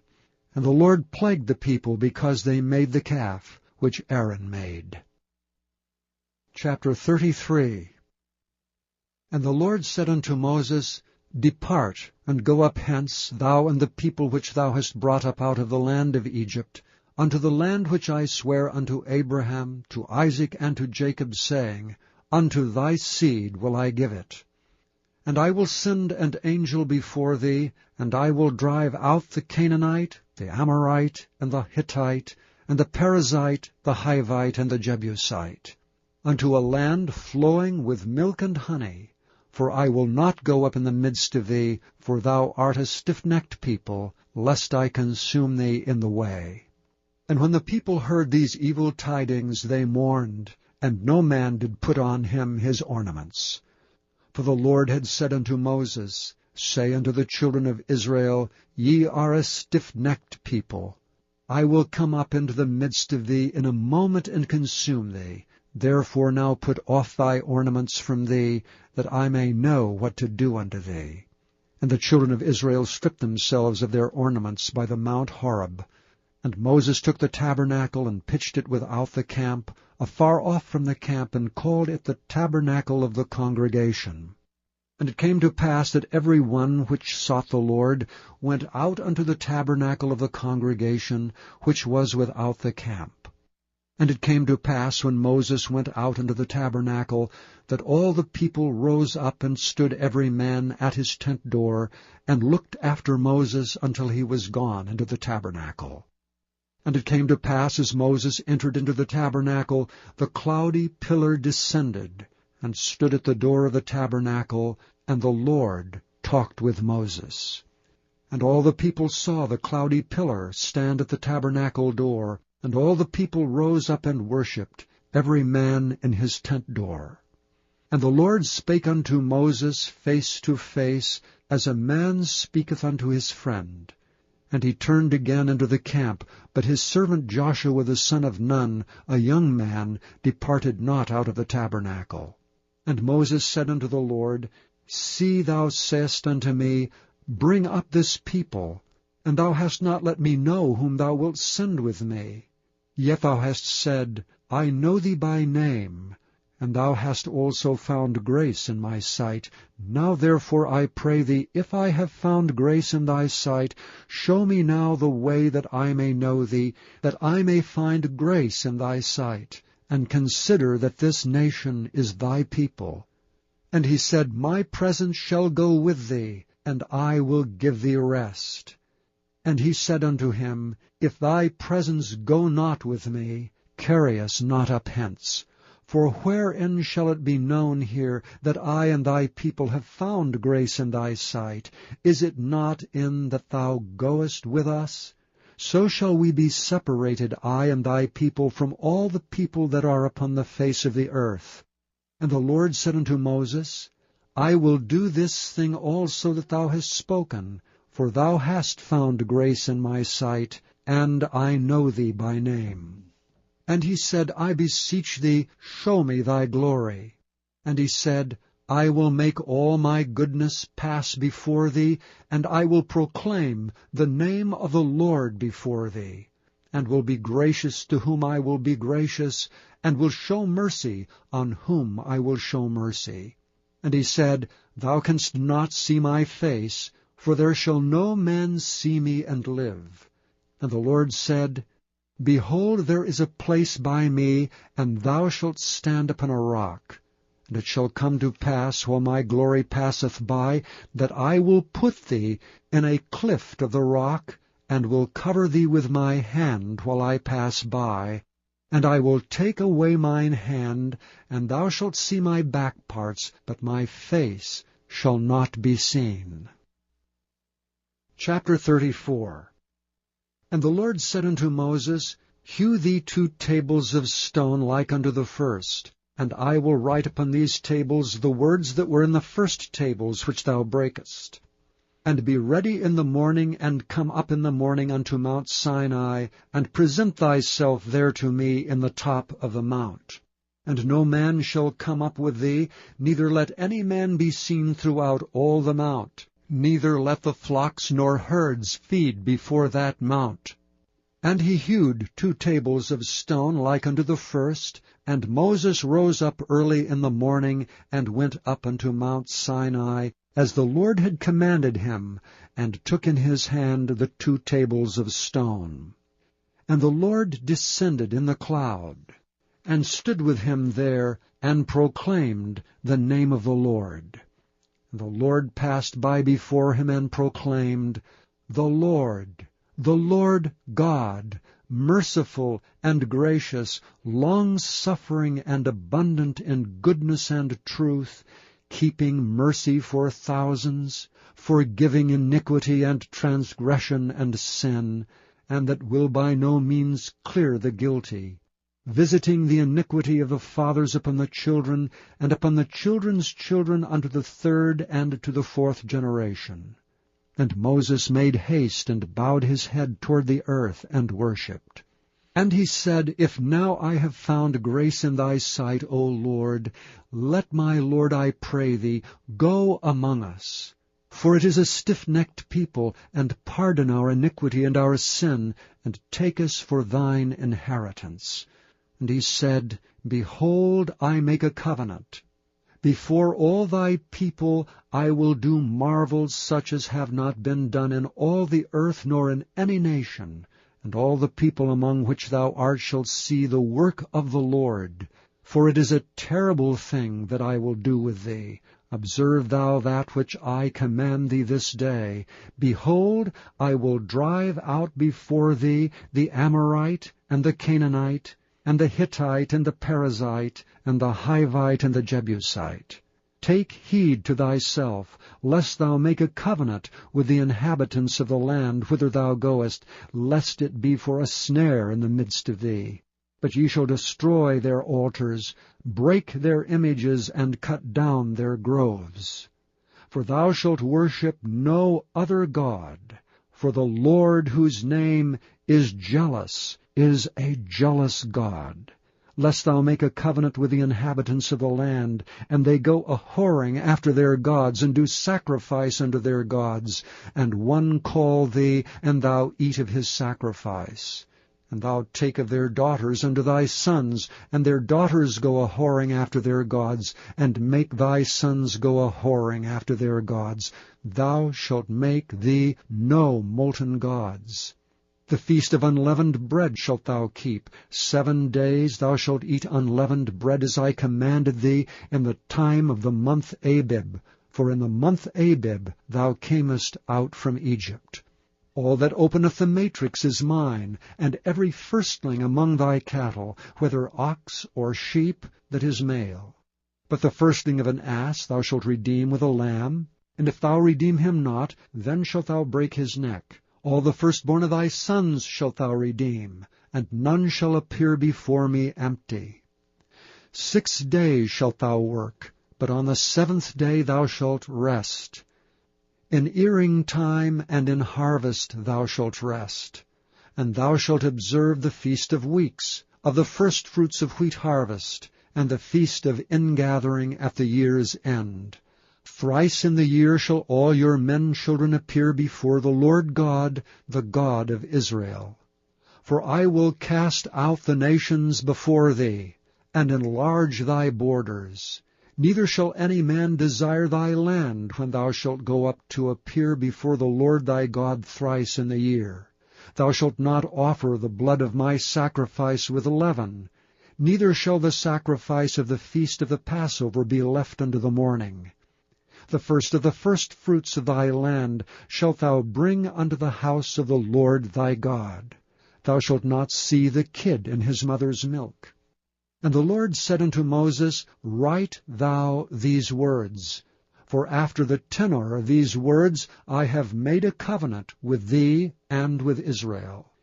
And he was there with the Lord 40 days and 40 nights. He did neither eat bread nor drink water, and he wrote upon the tables the words of the covenant, the 10 commandments.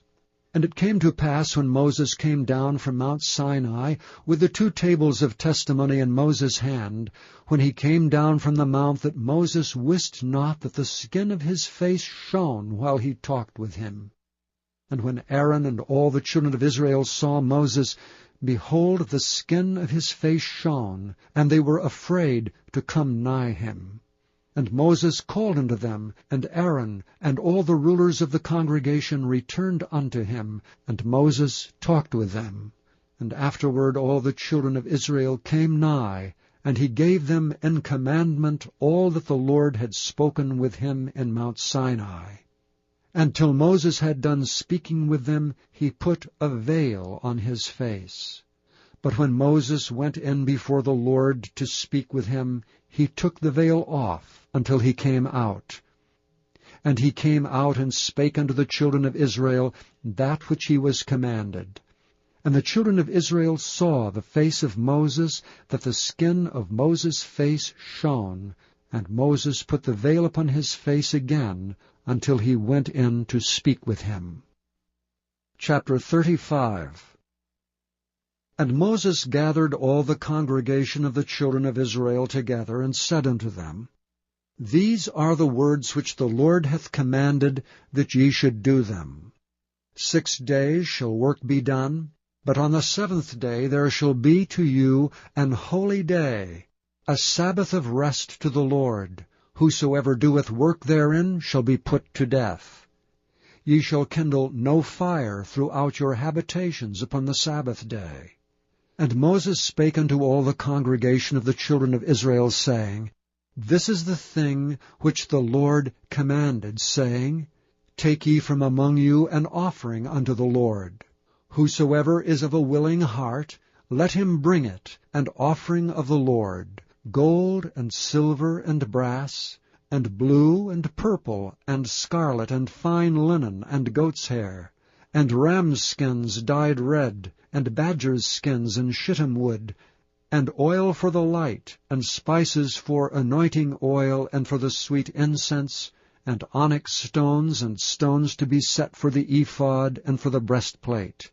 And every wise-hearted among you shall come, and make all that the Lord hath commanded: the tabernacle, his tent, and his covering, his taches and his boards, his bars, his pillars and his sockets, the ark and the staves thereof, with the mercy seat and the veil of the covering, the table and his staves, and all his vessels, and the showbread, the candlestick also for the light, and his furniture and his lamps, with the oil for the light, and the incense altar, and his staves, and the anointing oil, and the sweet incense, and the hanging for the door at the entering in of the tabernacle, the altar of burnt offering, with his brazen grate, his staves, and all his vessels, the laver and his foot, the hangings of the court, his pillars and their sockets, and the hanging for the door of the court, the pins of the tabernacle,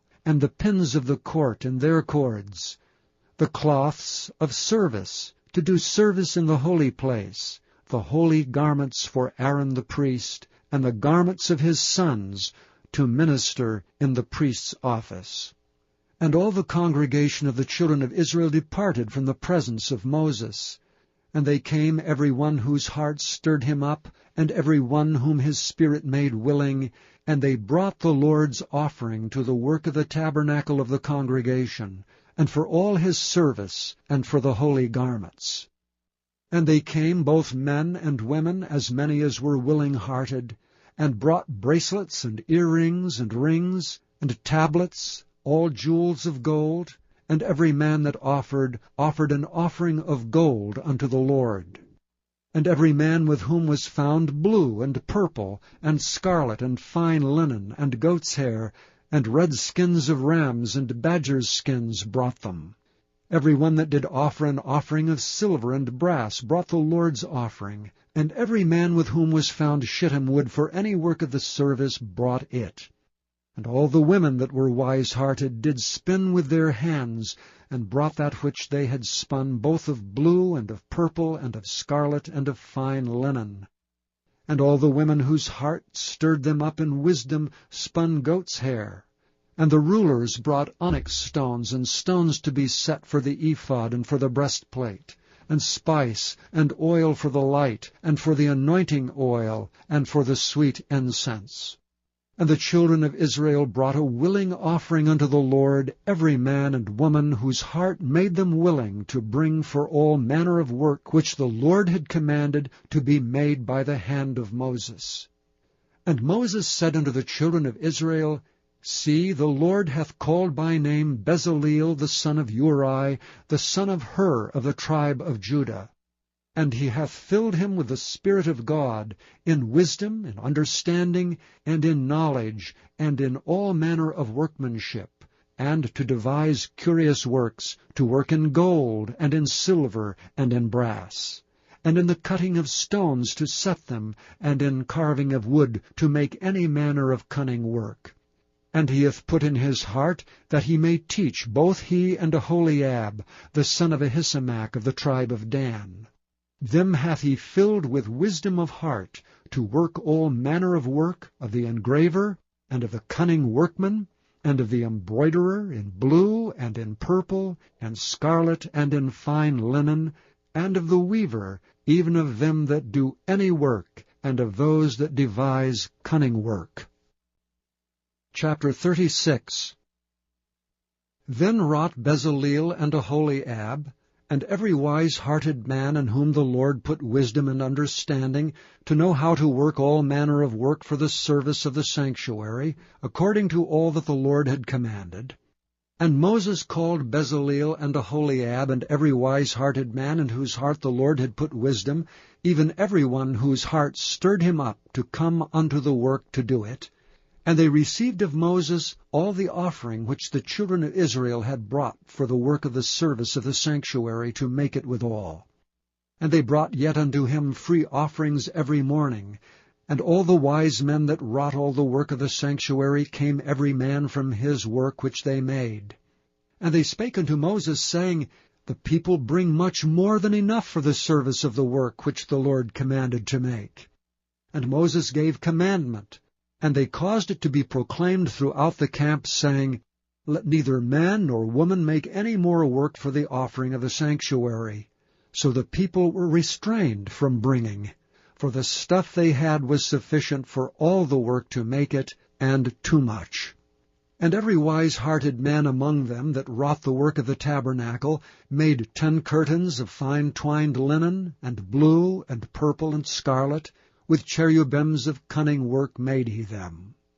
The length of one curtain was 28 cubits, and the breadth of one curtain 4 cubits. The curtains were all of one size. And he coupled the 5 curtains one unto another, and the other 5 curtains he coupled one unto another. And he made loops of blue on the edge of one curtain from the selvage in the coupling. Likewise he made in the uttermost side of another curtain in the coupling of the second. 50 loops made he in one curtain, and 50 loops made he in the edge of the curtain which was in the coupling of the second. The loops held one curtain to another. And he made 50 taches of gold, and coupled the curtains one unto another with the taches, so it became one tabernacle. And he made curtains of goat's hair for the tent over the tabernacle. 11 curtains he made them. The length of one curtain was 30 cubits, and 4 cubits was the breadth of one curtain. The 11 curtains were of one size. And he coupled 5 curtains by themselves, and 6 curtains by themselves. And he made 50 loops upon the uttermost edge of the curtain in the coupling, and 50 loops made he upon the edge of the curtain which coupleth the second. And he made 50 taches of brass to couple the tent together, that it might be one. And he made a covering for the tent of rams' skins dyed red, and a covering of badgers' skins above that. And he made boards for the tabernacle of shittim wood standing up. The length of a board was 10 cubits, and the breadth of a board 1 cubit and a half. One board had 2 tenons, equally distant one from another. Thus did he make for all the boards of the tabernacle. And he made the boards for the tabernacle, 20 boards for the south side southward, and 40 sockets of silver he made under the 20 boards, 2 sockets under one board for his 2 tenons, and 2 sockets under another board for his 2 tenons. And for the other side of the tabernacle, which is toward the north corner, he made 20 boards, and there 40 sockets of silver, 2 sockets under one board, and 2 sockets under another board. And for the sides of the tabernacle westward he made 6 boards, and 2 boards made he for the corners of the tabernacle in the 2 sides. and they were coupled beneath, and coupled together at the head thereof, to one ring. Thus he did to both of them in both the corners. And there were 8 boards, and their sockets were 16 sockets of silver, under every board 2 sockets. And he made bars of shittim wood, 5 for the boards of the one side of the tabernacle, and 5 bars for the boards on the other side of the tabernacle, and 5 bars for the boards of the tabernacle for the sides westward. And he made the middle bar to shoot through the boards from the one end to the other. And he overlaid the boards with gold, and made their rings of gold to be places for the bars, and overlaid the bars with gold. And he made a veil of blue, and purple, and scarlet, and fine twined linen. With cherubims made he it of cunning work. And he made thereunto 4 pillars of shittim wood, and overlaid them with gold. Their hooks were of gold, and he cast for them 4 sockets of silver. And he made an hanging for the tabernacle door of blue, and purple, and scarlet, and fine twined linen of needlework, and the 5 pillars of it with their hooks. And he overlaid their chapiters and their fillets with gold, but their 5 sockets were of brass. Chapter 37. And Bezaleel made the ark of shittim wood. 2 cubits and a half was the length of it, and 1 cubit and a half the breadth of it, and 1 cubit and a half the height of it. And he overlaid it with pure gold within and without, and made a crown of gold to it round about. And he cast for it 4 rings of gold, to be set by the 4 corners of it, even 2 rings upon the one side of it, and 2 rings upon the other side of it. And he made staves of shittim wood, and overlaid them with gold. And he put the staves into the rings by the sides of the ark, to bear the ark. And he made the mercy seat of pure gold. 2 cubits and a half was the length thereof, and 1 cubit and a half the breadth thereof. And he made 2 cherubims of gold, beaten out of one piece made he them, on the 2 ends of the mercy seat. 1 cherub on the end on this side, and another cherub on the other end on that side. Out of the mercy seat made he the cherubims on the 2 ends thereof. And the cherubims spread out their wings on high, and covered with their wings over the mercy seat, with their faces one to another. Even to the mercy seatward were the faces of the cherubims. And he made the table of shittim wood. 2 cubits was the length thereof, and 1 cubit the breadth thereof, and 1 cubit and a half the height thereof. And he overlaid it with pure gold, and made thereunto a crown of gold round about. Also he made thereunto a border of an handbreadth round about, and made a crown of gold for the border thereof round about. And he cast for it 4 rings of gold, and put the rings upon the 4 corners that were in the 4 feet thereof. Over against the border were the rings, the places for the staves to bear the table. And he made the staves of shittim wood, and overlaid them with gold to bear the table. And he made the vessels which were upon the table, his dishes, and his spoons, and his bowls, and his covers to cover withal, of pure gold. And he made the candlestick of pure gold, of beaten work made he the candlestick, his shaft and his branch, his bowls, his knops, and his flowers were of the same. And 6 branches going out of the sides thereof, 3 branches of the candlestick out of the one side thereof, and 3 branches of the candlestick out of the other side thereof. 3 bowls made after the fashion of almonds in one branch, a knop and a flower, and 3 bowls made like almonds in another branch, a knop and a flower, so throughout the 6 branches going out of the candlestick. And in the candlestick were 4 bowls made like almonds, his knops and his flowers, and a knop under 2 branches of the same, and a knop under 2 branches of the same, and a knop under 2 branches of the same, according to the 6 branches going out of it. Their knops and their branches were of the same. All of it was one beaten work of pure gold. And he made his 7 lamps and his snuffers and his snuff dishes of pure gold. Of a talent of pure gold made he it, and all the vessels thereof. And he made the incense altar of shittim wood. The length of it was a cubit, and the breadth of it a cubit. It was foursquare, and 2 cubits was the height of it. The horns thereof were of the same. And he overlaid it with pure gold, both the top of it, and the sides thereof round about, and the horns of it. Also he made unto it a crown of gold round about. And he made 2 rings of gold for it under the crown thereof, by the 2 corners of it, upon the 2 sides thereof, to be places for the staves to bear it withal. And he made the stays of shittim wood, and overlaid them with gold. And he made the holy anointing oil, and the pure incense of sweet spices, according to the work of the apothecary. Chapter 38. And he made the altar of burnt offering of shittim wood. 5 cubits was the length thereof, and 5 cubits the breadth thereof. It was foursquare, and 3 cubits the height thereof. And he made the horns thereof, and the 4 corners of it. The horns thereof were of the same, and he overlaid it with brass.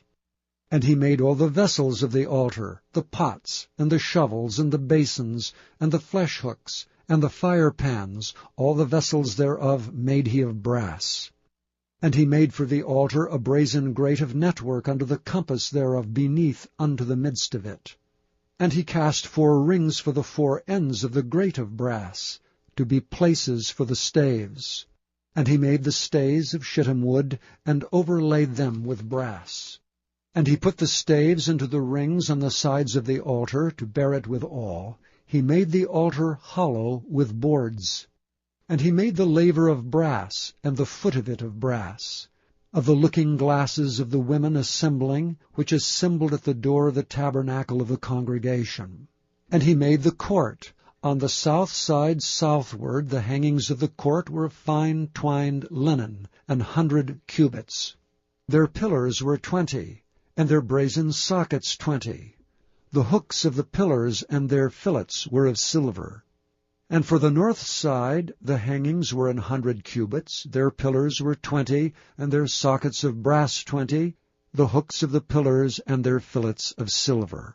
And for the west side were hangings of 50 cubits, their pillars 10, and their sockets 10, the hooks of the pillars and their fillets of silver. And for the east side eastward 50 cubits. The hangings of the one side of the gate were 15 cubits, their pillars 3, and their sockets 3. And for the other side of the court gate, on this hand and that hand were hangings of 15 cubits, their pillars 3, and their sockets 3. All the hangings of the court round about were of fine twined linen. And the sockets for the pillars were of brass, the hooks of the pillars and their fillets of silver, and the overlaying of their chapiters of silver, and all the pillars of the court were filleted with silver.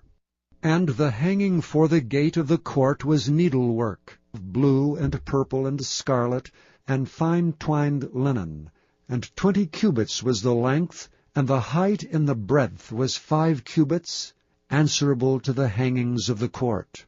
And their pillars were 4, and their sockets of brass 4, their hooks of silver, and the overlaying of their chapiters and their fillets of silver. And all the pins of the tabernacle and of the court round about were of brass.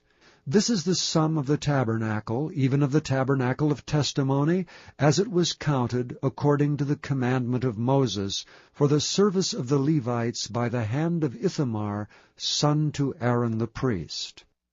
And Bezaleel the son of Uri, the son of Hur, of the tribe of Judah, made all that the Lord commanded Moses. And with him was Aholiab, son of Ahisamach of the tribe of Dan, an engraver, and a cunning workman, and an embroiderer in blue and in purple, and in scarlet and fine linen. All the gold that was occupied for the work and all the work of the holy place, even the gold of the offering, was 29 talents, and 730 shekels after the shekel of the sanctuary. And the silver of them that were numbered of the congregation was 100 talents, and 1,760 shekels, after the shekel of the sanctuary. A beka for every man, that is half a shekel, after the shekel of the sanctuary, for every one that went to be numbered, from 20 years old and upward, for 600,000 and 3,550 men.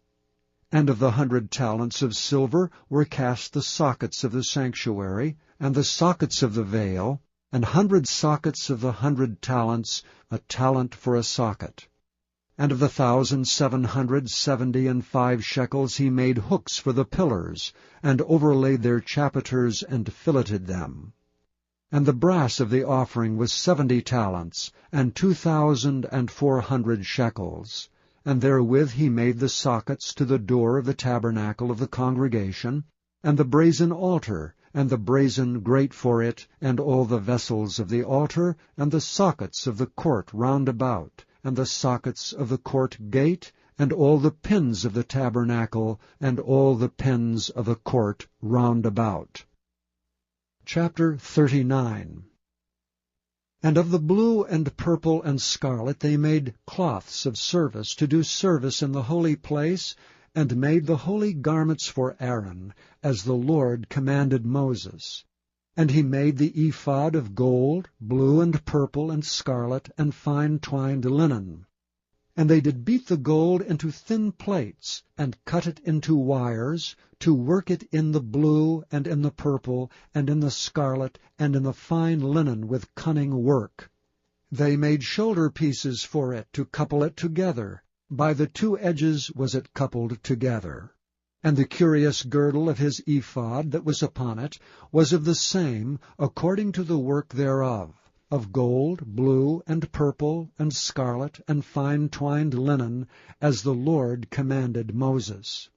And they wrought onyx stones enclosed in ouches of gold, graven as signets are graven, with the names of the children of Israel. And he put them on the shoulders of the ephod, that they should be stones for a memorial to the children of Israel, as the Lord commanded Moses. And he made the breastplate of cunning work, like the work of the ephod, of gold, blue, and purple, and scarlet, and fine twined linen. It was 4 square. They made the breastplate double. A span was the length thereof, and a span the breadth thereof, being doubled. And they set in it 4 rows of stones.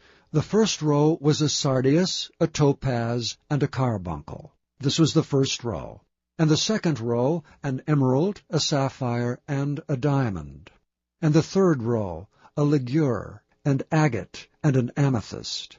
And the fourth row, a beryl, and onyx, and a jasper. They were enclosed in ouches of gold in their enclosings. And the stones were according to the names of the children of Israel, 12, according to their names, like the engravings of a signet, every one with his name according to the 12 tribes. And they made upon the breastplate chains at the ends of wreathen work, of pure gold. And they made 2 ouches of gold, and 2 gold rings, and put the 2 rings in the 2 ends of the breastplate. And they put the 2 wreathen chains of gold in the 2 rings on the ends of the breastplate. And the 2 ends of the 2 wreathen chains they fastened in the 2 ouches, and put them on the shoulder pieces of the ephod before it. And they made 2 rings of gold, and put them on the 2 ends of the breastplate, upon the border of it, which was on the side of the ephod inward. And they made 2 other golden rings, and put them on the 2 sides of the ephod, underneath toward the forepart of it, over against the other coupling thereof, above the curious girdle of the ephod. And they did bind the breastplate by his rings under the rings of the ephod with a lace of blue, that it might be above the curious girdle of the ephod, and that the breastplate might not be loosed from the ephod, as the Lord commanded Moses. And he made the robe of the ephod of woven work, all of blue. And there was an hole in the midst of the robe, as the hole of an habergeon, with a band round about the hole, that it should not rend. And they made upon the hems of the robe pomegranates of blue and purple and scarlet, and twined linen. And they made bells of pure gold, and put the bells between the pomegranates upon the hem of the robe, round about between the pomegranates. A bell and a pomegranate, a bell and a pomegranate, round about the hem of the robe to minister in, as the Lord commanded Moses. And they made coats of fine linen of woven work for Aaron and for his sons, and a mitre of fine linen, and goodly bonnets of fine linen, and linen breeches of fine twined linen, and a girdle of fine twined linen, and blue, and purple, and scarlet, of needlework, as the Lord commanded Moses. And they made the plate of the holy crown of pure gold, and wrote upon it a writing like to the engravings of a signet, Holiness to the Lord. And they tied unto it a lace of blue, to fasten it on high upon the mitre, as the Lord commanded Moses. Thus was all the work of the tabernacle of the tent of the congregation finished. And the children of Israel did according to all that the Lord commanded Moses, so did they. And they brought the tabernacle unto Moses, the tent and all his furniture, his taches, his boards, his bars, and his pillars, and his sockets, and the covering of rams' skins dyed red, and the covering of badgers' skins, and the veil of the covering, the ark of the testimony, and the staves thereof, and the mercy seat, the table, and all the vessels thereof, and the showbread, the pure candlestick, with the lamps thereof, even with the lamps to be set in order, and all the vessels thereof, and the oil for light, and the golden altar, and the anointing oil, and the sweet incense, and the hanging for the tabernacle door, and the brazen altar, and his grate of brass, his staves, and all his vessels, the laver and his foot, the hangings of the court, his pillars, and his sockets, and the hanging for the court gate, his cords and his pins, and all the vessels of the service of the tabernacle for the tent of the congregation, the cloths of service to do service in the holy place, and the holy garments for Aaron the priest, and his sons' garments to minister in the priest's office, according to all that the Lord commanded Moses, so the children of Israel made all the work. And Moses did look upon all the work, and behold, they had done it as the Lord had commanded, even so had they done it. And Moses blessed them. Chapter 40. And the Lord spake unto Moses, saying, On the 1st day of the 1st month shalt thou set up the tabernacle of the tent of the congregation. And thou shalt put therein the ark of the testimony, and cover the ark with the veil. And thou shalt bring in the table, and set in order the things that are to be set in order upon it. And thou shalt bring in the candlestick, and light the lamps thereof. And thou shalt set the altar of gold for the incense before the ark of the testimony, and put the hanging of the door to the tabernacle. And thou shalt set the altar of the burnt offering before the door of the tabernacle of the tent of the congregation. And thou shalt set the laver between the tent of the congregation and the altar, and shalt put water therein. And thou shalt set up the court round about, and hang up the hanging at the court gate. And thou shalt take the anointing oil, and anoint the tabernacle, and all that is therein, and shalt hallow it, and all the vessels thereof, and it shall be holy. And thou shalt anoint the altar of the burnt offering, and all his vessels, and sanctify the altar, and it shall be an altar most holy. And thou shalt anoint the laver and his foot, and sanctify it. And thou shalt bring Aaron and his sons unto the door of the tabernacle of the congregation, and wash them with water.